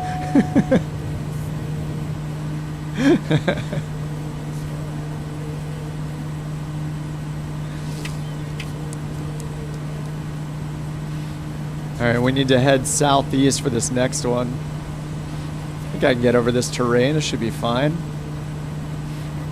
Imagine if collision was on. That would be the worst. It would basically be hardcore mode would be the setting.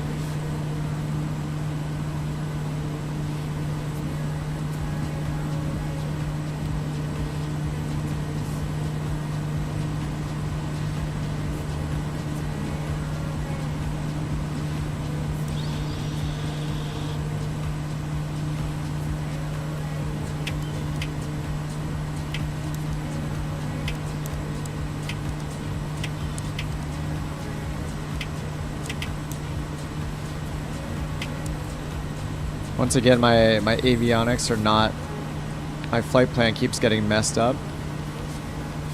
There we go.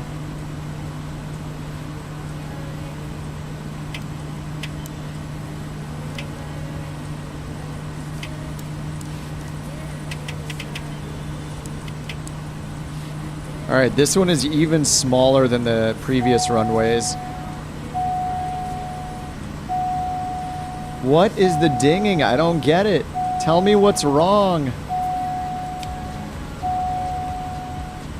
It just keeps dinging and there's no enunciation of what is wrong. I don't understand.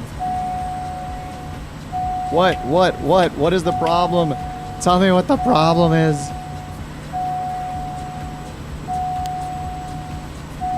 It's not terrain. Is it just because of my flaps not being up yet? I guess it was the flaps.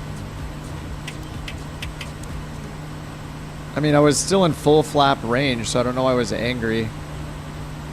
138 knots, maybe maximum maneuvering with the flaps out. I think maybe that's it. I'm going too fast. But I was in the white arc, so...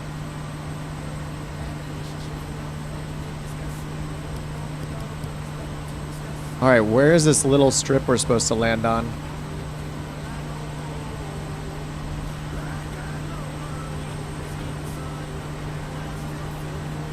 It's like right over the hill here where Mill is.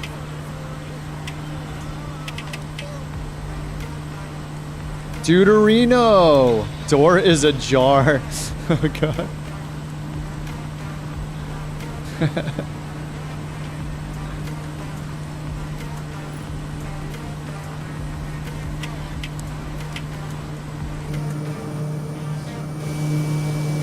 I just still have my flaps out because I'm flying pretty slowly, and I'm gonna have to land right when we get over here.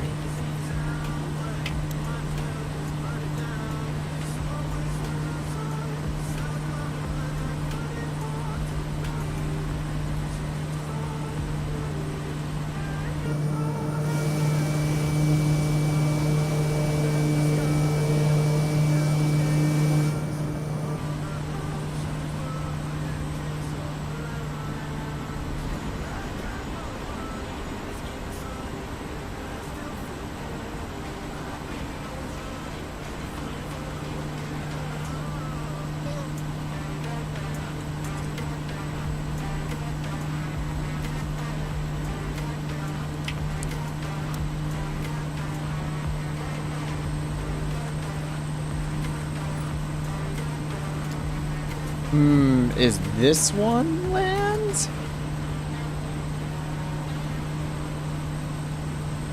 Supposedly right in front of me.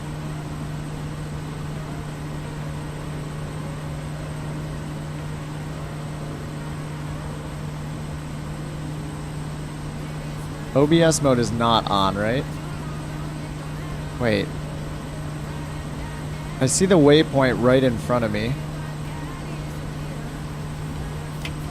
This might not be in the sim.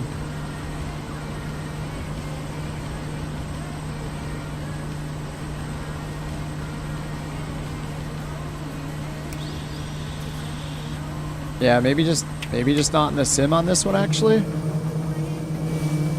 It's just pointing back that way near the where the ice breaks.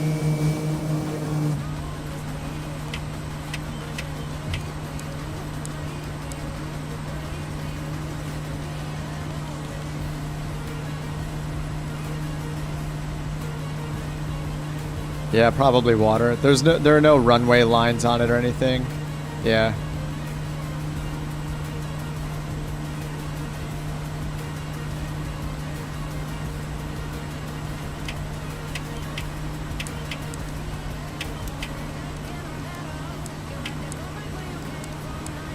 It actually is a float plane one, but you can land on the ice. I'm down to just move on to the next one. Find an actual next runway.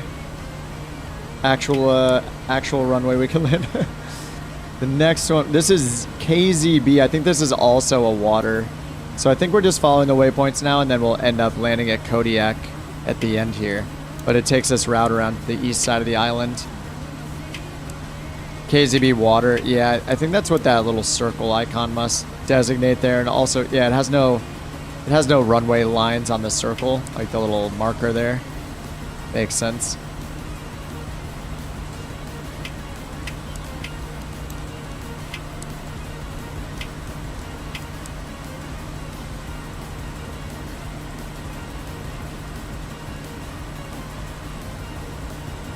I've turned on autopilot for the first time, or second time, I guess, technically. Let me check the rest of the route here. Yeah, we're going up to the northeast part of the island. Yeah, and going to Kodiak. It looks like it's going to climb quite a bit. I think this is where it showed maybe 13,000, I think is what it showed in the flight plan, but I don't know that we need to go that high. It looks like there's a bunch of mountains. Or a bunch of valleys we could potentially go through. I think ultimately we need to get over these mountains, yeah. Guess we should climb up here. And did they change the shortcuts for looking at everything, or did I just...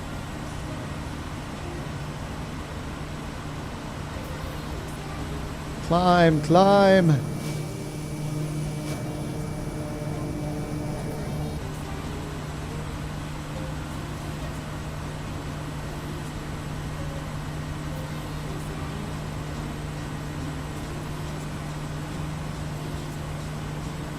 Oh yeah, we got a bunch of mountains up here coming up. All right.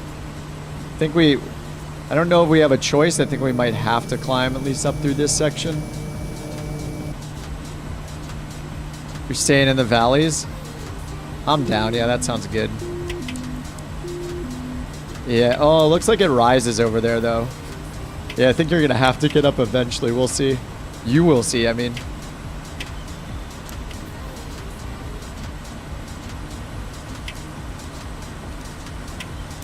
Plenty of valleys all the way.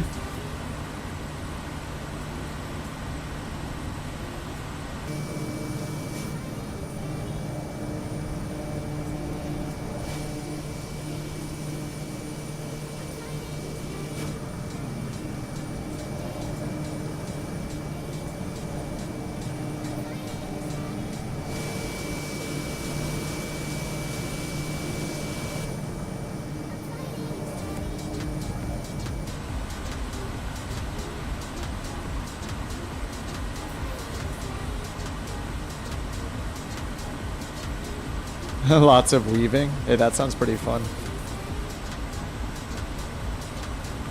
Yeah, are you able to get... Is there a valley up there? Oh yeah, you have to climb a little bit, it looks like. About 1,000 above you.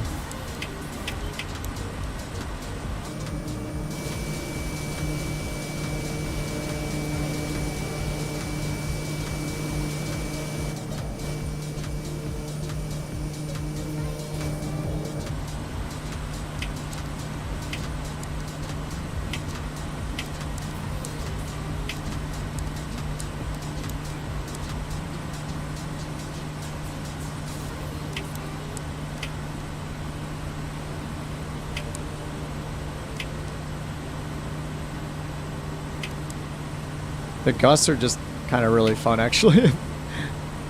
It's a nice change of pace compared to yesterday. Would we do like a 600... Was it a 600 mile leg yesterday? Over Lake Michigan and then to the south into Illinois. Is that a... I think it was like... Was it 600 miles we flew or something? Needed a big difference today. Needed to do something way less... less autopilot-y. Technical term.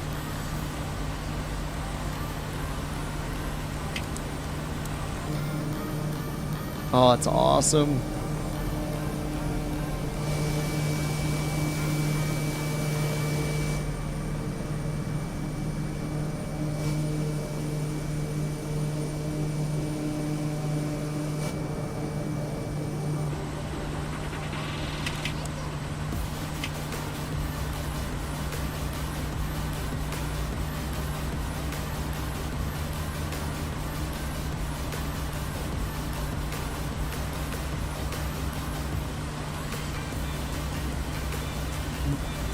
Yeah, 600 nautical miles. Yeah, that was a bit much.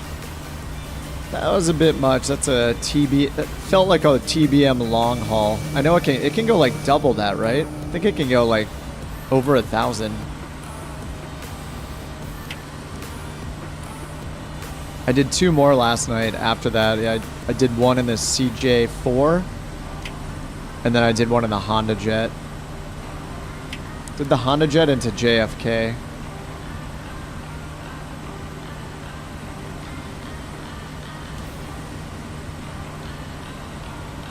SF50's around 1,000. Yeah, I think maybe if you do like no reserves. I did one flight in the Vision Jet up to Nova Scotia. I think it was like 700 nautical miles, and by the end I think I had like 50 gallons of fuel or something like that.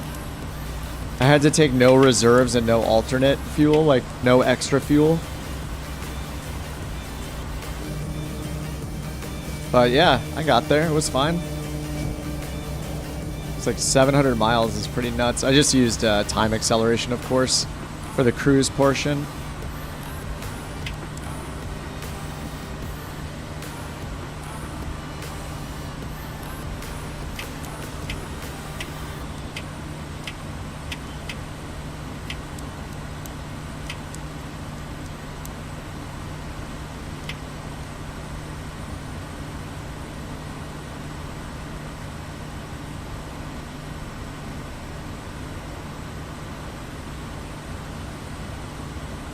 All right, let me look up some info on Kodiak. Kodiak Municipal. 2,400 foot runway. It looks like it's a tower to airport. Weather says overcast at 1,700 feet. I can kind of see those clouds in the distance up here. Right over the terrain over there.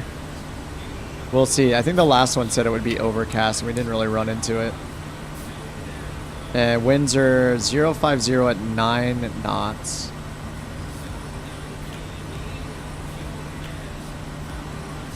So that would make 02 the preferred runway. We'd have a little bit of a crosswind. Guess that's better than a tailwind. Which plane? This is the Kodiak 100. It's pretty much, it's very similar to the Grand Caravan, but it's made by a third-party developer, but it is in the marketplace. And it's got like an amphibious model as well you can buy separately, which is if you want to do any float stuff.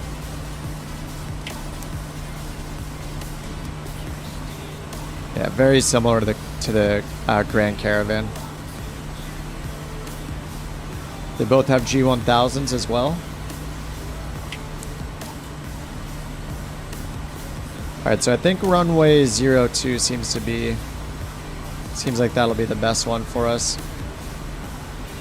High visibility, 2920 on the altimeter.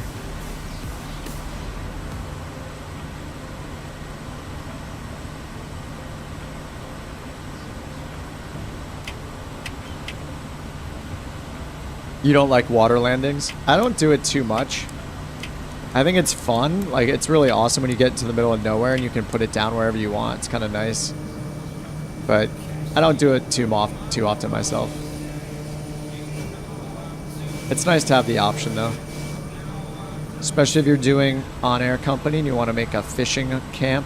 You have to land in the water to do that. I still haven't tried that yet.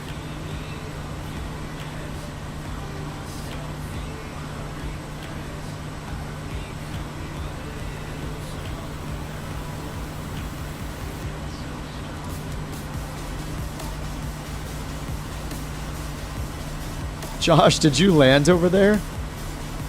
It looks like you landed on the side of the mountain over there.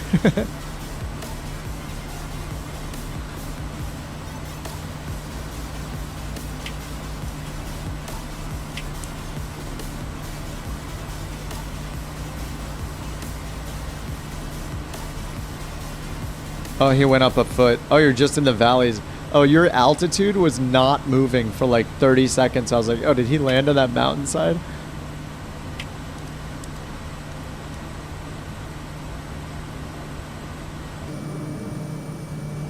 Damn, this part where it's like snowy and then not is really awesome. That line right there looks really cool. Oh, the water is so glassy. Oh, look at these little lakes here. That should be the fishing spot right there. Fishing camp. Or down here, this little tiny one right here. Kind of a cool spot.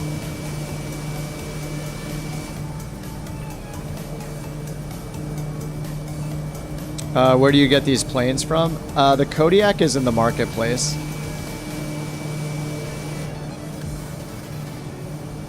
Do you guys happen to know if the amphibious one is its own separate plane? Because I bought it and it was only like $12, whereas I think the other one's like 30 something or 40, 30 to 40.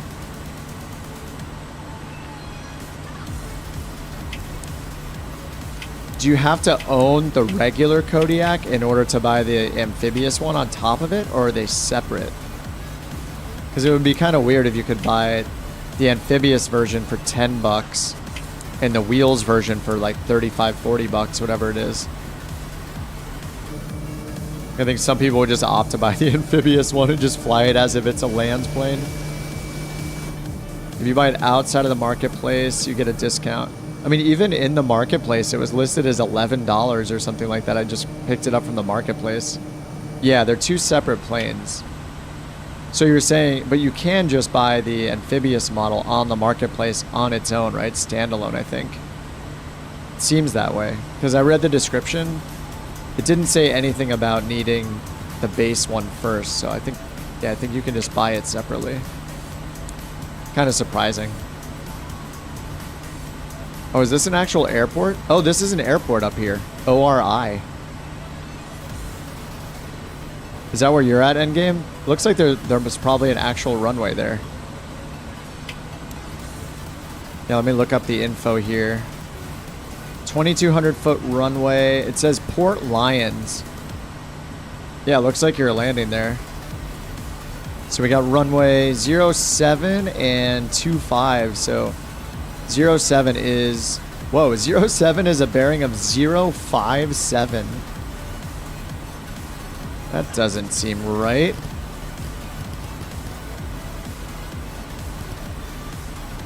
That sounds like a bug.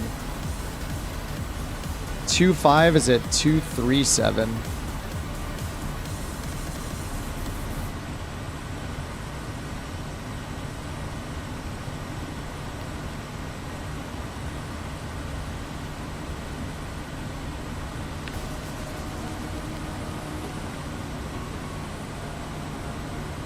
Short runway almost went off the end. Oh man, all right, we gotta do this then.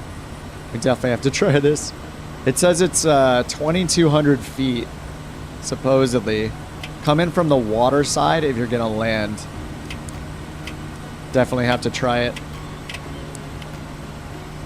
All right, let me pitch up here, pull some power, get slow. 2 nautical miles I gotta get down.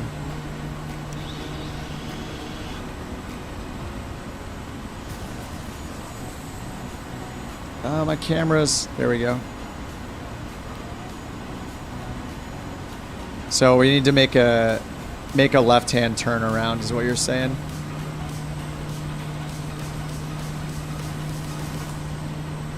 Oh, it's right in there, huh?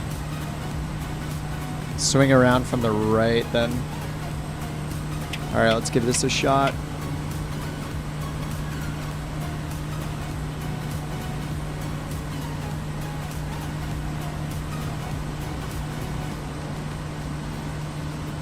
Caleb's taking the land side. Good luck.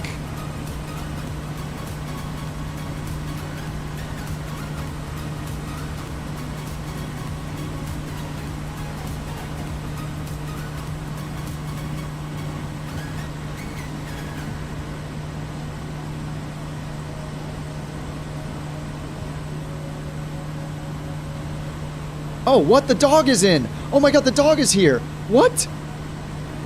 The puppy's here. I forgot you can see the co-pilot in this one. Oh my god. Dude, this is the best reason to fly the Kodiak, isn't it? You can use the dog mod and have your dog, you can actually see your puppy next to you or your cat. Dude, I didn't notice that the whole time. He's so little. Poor dude, he's just been here chilling the whole time with all these insane landings we've been doing.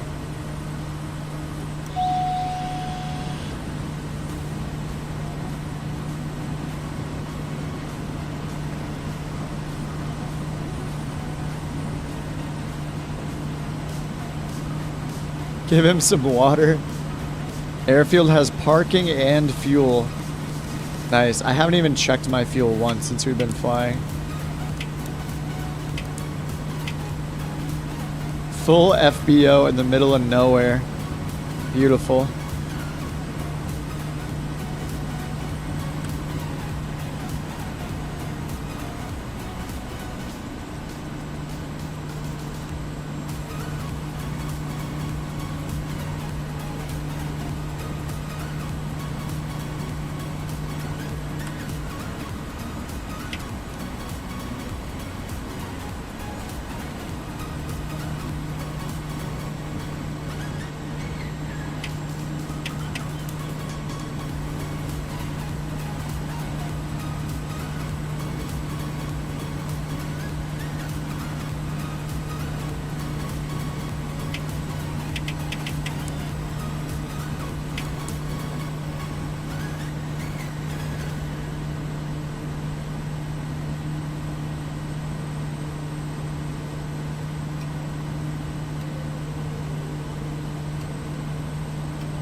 Ah, birds.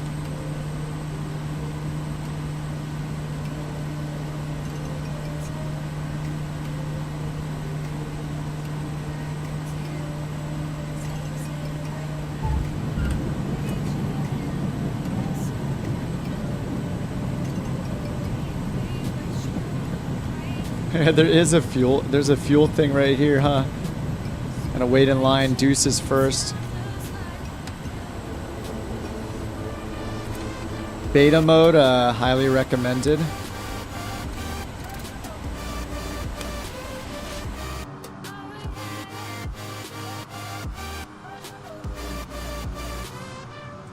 Oh, we're all in already. I'm the last one.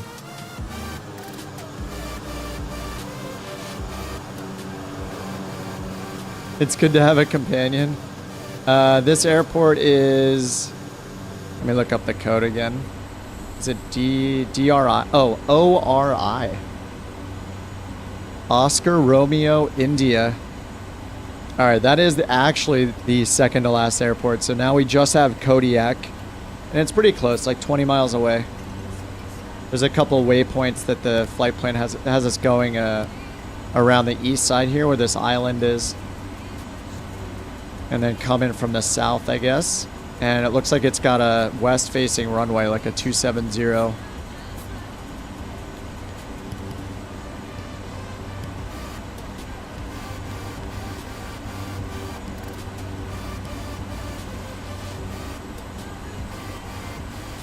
How fast does the aircraft go? Cruise, what would you guys... I think it's like... It's under 200 knots. Let me see. Kodiak, cruise speed. Yeah, it says 200 miles an hour, so...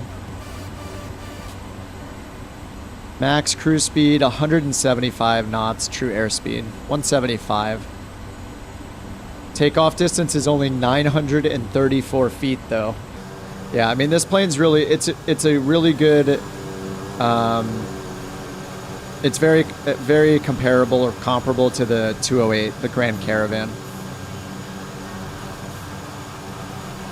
I'm going to take a bathroom break real quick before our last little leg here.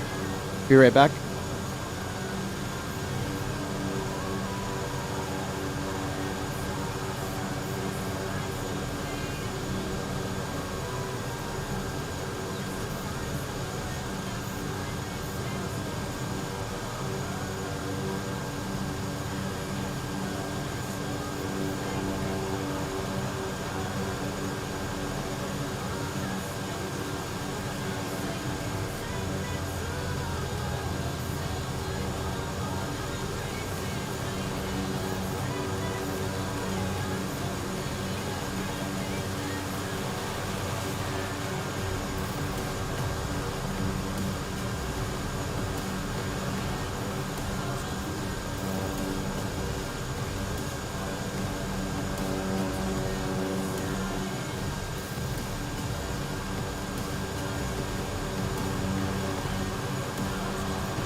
All right, back, ready to go.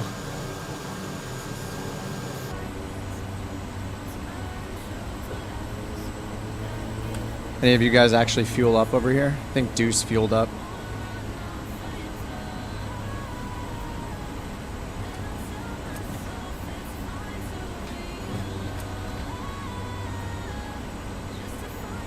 Add a little bit. There we go. While the engines are running, perfectly safe.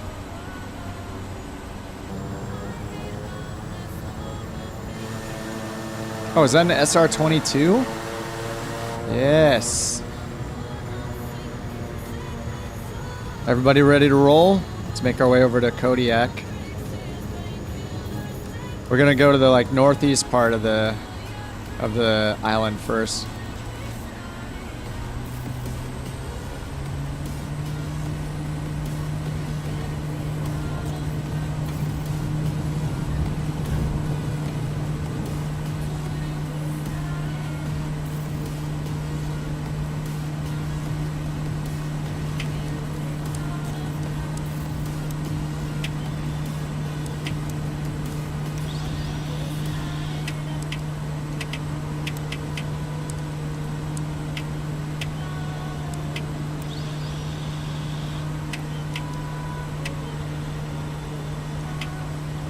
Yeah, live weather. I think I have live time of day on. I'm not actually sure. Yeah, I'm using both. Live weather, live time of day. I'll usually turn it so it's daytime if it happens to be nighttime. Every now and then I'll do a night flight, but it's not always the most fun. It's just so, I don't know. It's alright. Yeah, I mostly turn things to day. But right now, yeah. And I pretty much always keep it on live weather all the time. So I'll just change the time of day setting just so it's daytime, but keep live weather turned on. I think that is the way to do it. Gives you a good variety.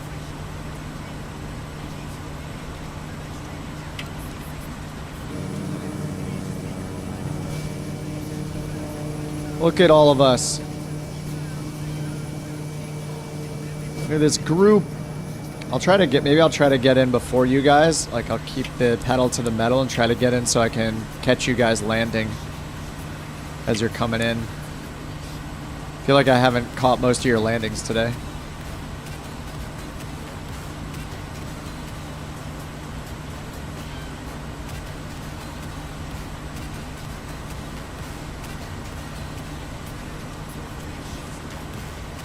Alright, yeah, it's got us going out to the west here, or to the northeast corner, kinda.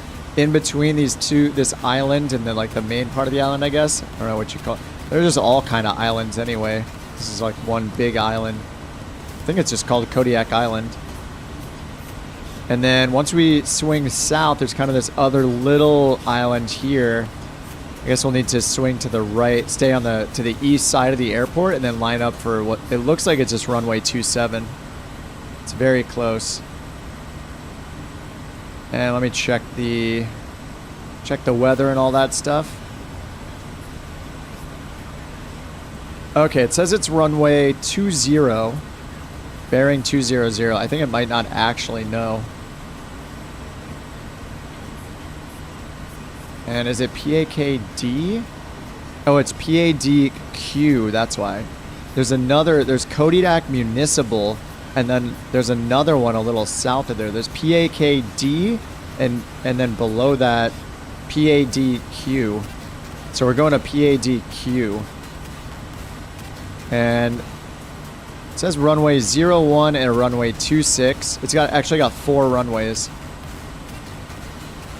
Airport elevation, 79 feet. It's got a 7,500 foot long runway. So you can kind of take your pick.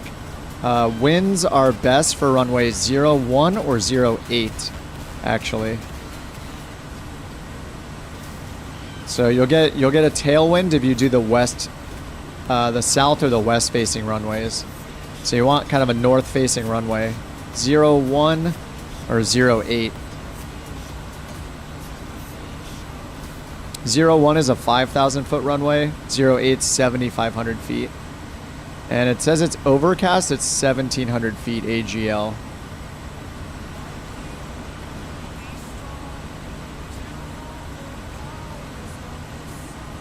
So if you fly around 1,100, 1,200 feet, that would be a good like pattern altitude.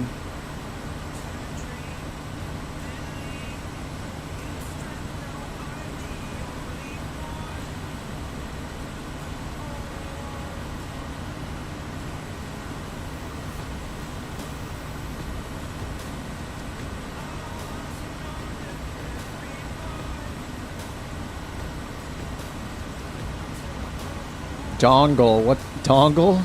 Dongle mapping. What's up? Alright, PADQ.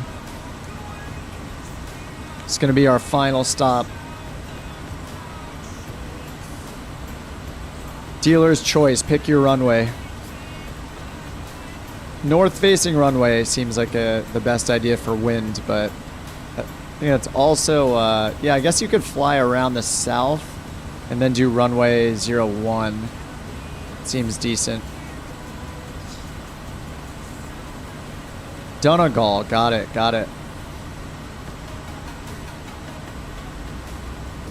Alright, let me get this autopilot off. Feels bad. Turn it on just a minute so I could check the charts and stuff. Close enough. Oh, welcome. We're unfortunately about to land. To finish up the day here in Alaska, but welcome nonetheless. If you wanted to join, this is our last stop though. Just bad timing, unfortunately. But we're here in Alaska at Kodiak Island, and we're coming into land at Kodiak Municipal.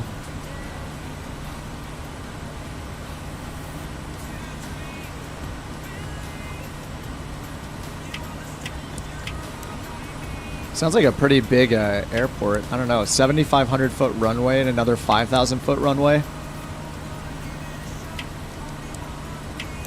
So apparently right in front of us, we're gonna fly over Kodiak Municipal, which is Papa Alpha Kilo Delta.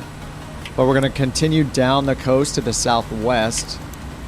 And that's where we're landing at Papa Alpha Delta, Quebec. Is where we're actually landing. So there's like 2 Kodiak airports. And I guess the Kodiak VOR is right on this island over here. So there'll be an airport right here in front of me. This is Kodiak Municipal. Right here. This also looks kind of awesome, actually. It's a really cool spot. Fishing camp. Another fishing camp. Another fishing camp.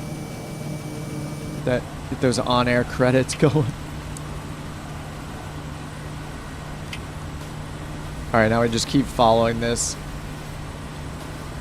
Keep following the coast kind of to the right, and then we'll run into Kodiak.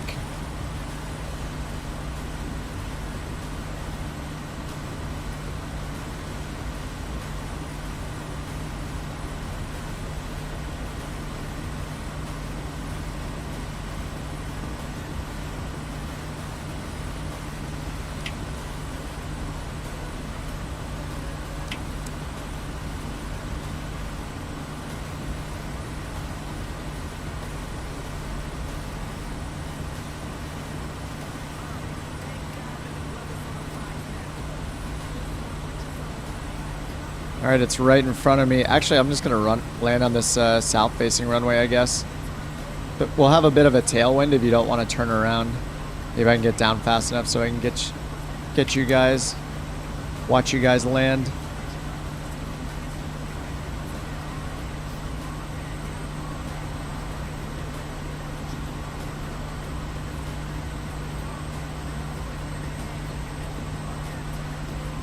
If you want better winds, you want to keep the airport on your right and make that. I wonder if this is right traffic pattern. No, that would make sense. No, it would be left. I don't know. It's hard to say. The wind is favorable coming in from the south.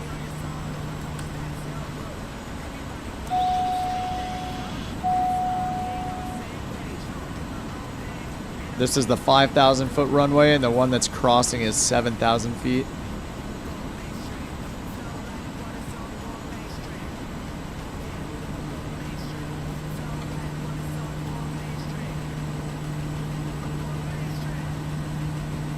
Trying to get down fast so I can catch you guys landing.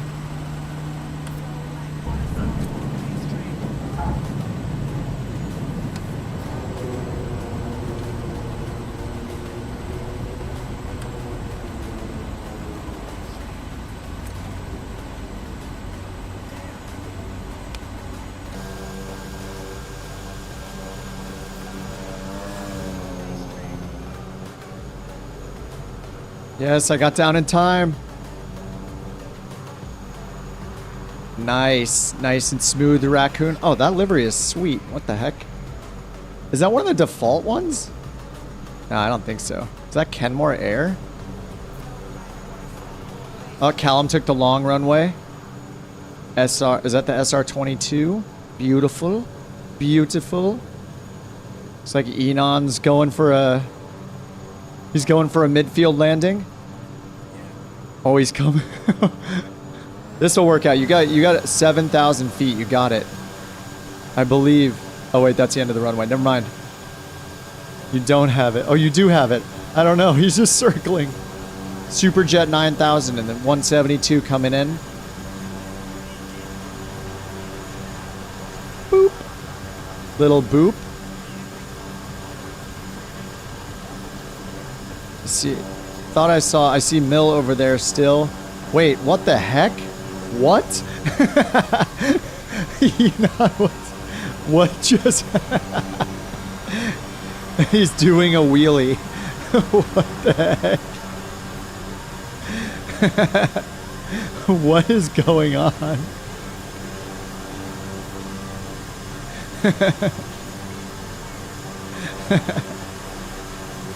What the... What the... Doge AG. Oh, he's behind the mountain. Where'd he go? Oh, he's behind the mountain. Is he coming in to land here? I can't tell. Doge, are you with us? Looks like he's about to crest the mountain. He's coming up. Not quite in sight yet. 1,800 feet. Oh, he's climbing. He's climbing. Maybe climbing away. I got Mill at 1,000 feet. I don't know if it's me lagging or Mill lagging, but got some lag going on. The Got Friends Double Ender. Push Pull Cub. Oh, here comes Doge. Whoa, who is this guy? What is going on? He's completely invisible. It's 600 feet. I think he's behind the mountain. Oh no, now he's visible. What the heck? I don't even know what it is. When I zoom in, it's invisible. Oh, there it is. Oh, it's a jet. It's a Ghost Hawk. It's the Hawker. He was going so fast it couldn't load the plane. I think it's the Hawker. I don't know. I'm not a military aviation expert.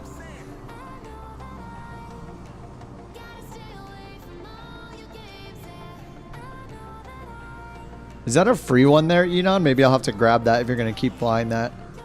It can land in the width of the runway.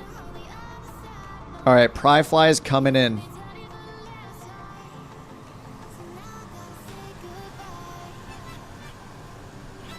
Oh, we got him in sight. Spy cam activated. All right, he's coming in. What is he in? It's got long wingtips. Is this a DA-40? What is this? I can't tell what it is.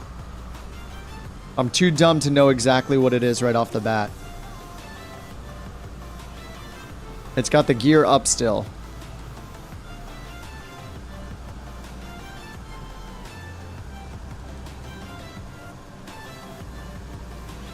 It's the TBM. It's a TBM 930. I was like, is that a what is the mouth on that thing? It's the TBM, a classic. Is that all of us? I think that's all of us. Oh, I see Mill. Nope. I see Mill now. Spotted. 900 feet. It looks like Mill's maybe coming in for the north-facing runway. For the 2-9. Let's see. It's hard to tell. Mill is descending though. I'm gonna have to look up that plane, Enon. Whatever you did looked absolutely hilarious. I mean, it almost looked like you were flying a helicopter the way you came in and landed like that and then did a wheelie.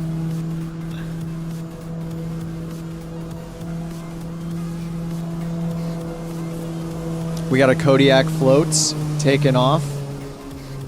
Man, the floats look great. I just picked that up just now. I hadn't had that before.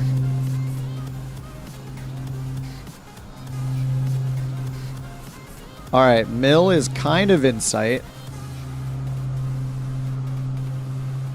I can see Mill's lights when I zoom out. I can see the whole plane.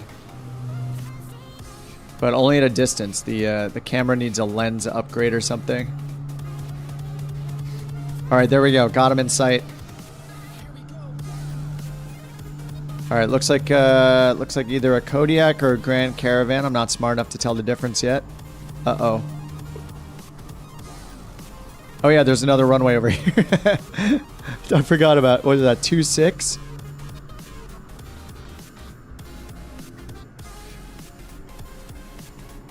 It's a Grand Caravan. The classic livery.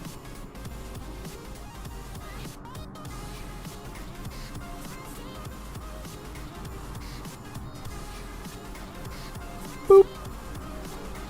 Nice, with 6,000 feet of runway remaining. Very nice.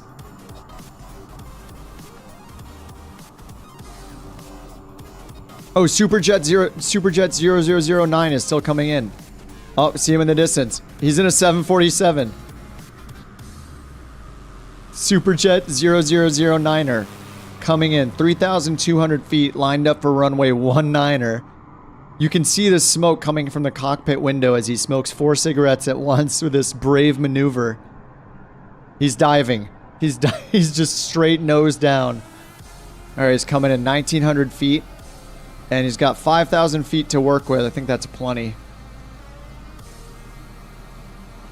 You can just see the puffs of smoke coming out from his captain side left seat window in that plane. The pitches look abruptly up and down, but I'm sure it's just a multiplayer thing. Clear the runway. It looked like he just went into a bunch of trees, clipped into a bunch of trees, but those trees, they're no match for the 747.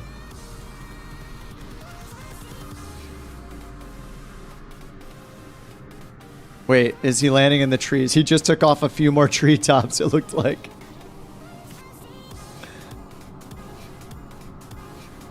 Oh my god, you're so slow.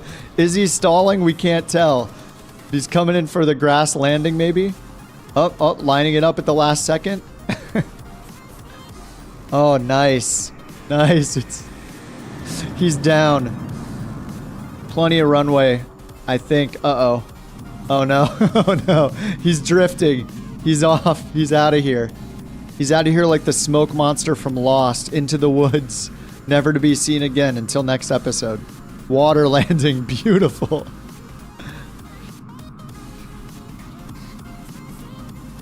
Amazing. It's a very, it almost looks precise in a way. He's just right there perfectly in that little bay area that's cut out there for him. Incredible. Oi, Zokin just landed as well. What? It's invisible. It's still loading the plane. It doesn't know what plane it is. Alright. We're gonna have to call this done soon. I could just sit here all day watching planes come in, incorrectly identifying every other plane that lands. It's a skill. Yeah, can't tell what he is yet. It's just completely invisible. It's probably the 172 steam gauge that wasn't working before for Venus. Whew. Alright, I think it's time to call it a stream. Call it a day. We're looking good over here. Get a quick shot of this. Enon's taking off in 4 feet. Just showing off the capabilities of his plane.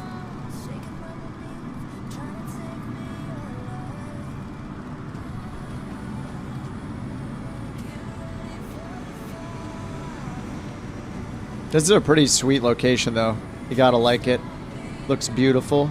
It's almost like I got like green, like the reflection on top of the mountains is like oddly green, like lime green. Alright. Fun stuff. Oh my god. Dude. There's always one airliner. There's always one.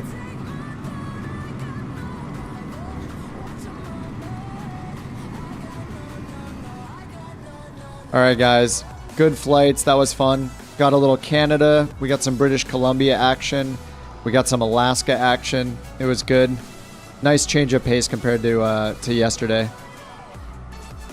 Alright guys, I'm out of here, I'm gonna go get a snack. What do I have to do the rest of the day? I need to work on a video, I gotta work on that base camps video, 100%. I wanna get that done. And, yeah, maybe read some real life aviation books here. Start studying. Studying for real. Alright guys, good game. Thanks so much for joining. Have a great rest of the day. I'll see you guys in the Discord. And it's in the link in the video description if you guys want to join up and chat between streams. Thanks for joining. Great to see y'all. See you Based, see you Tea Drinker, see you Mill, Seth, Enon. And Josh, if you're still here, Falcon. Great to see you guys. Have a good night. Have a good day. I'll see you probably Tuesday. I think I'm going to try to do like Tuesday, Thursday, and weekends. I think that's kind of the interim schedule. All right. Enough blabbering. I'm out. See you guys.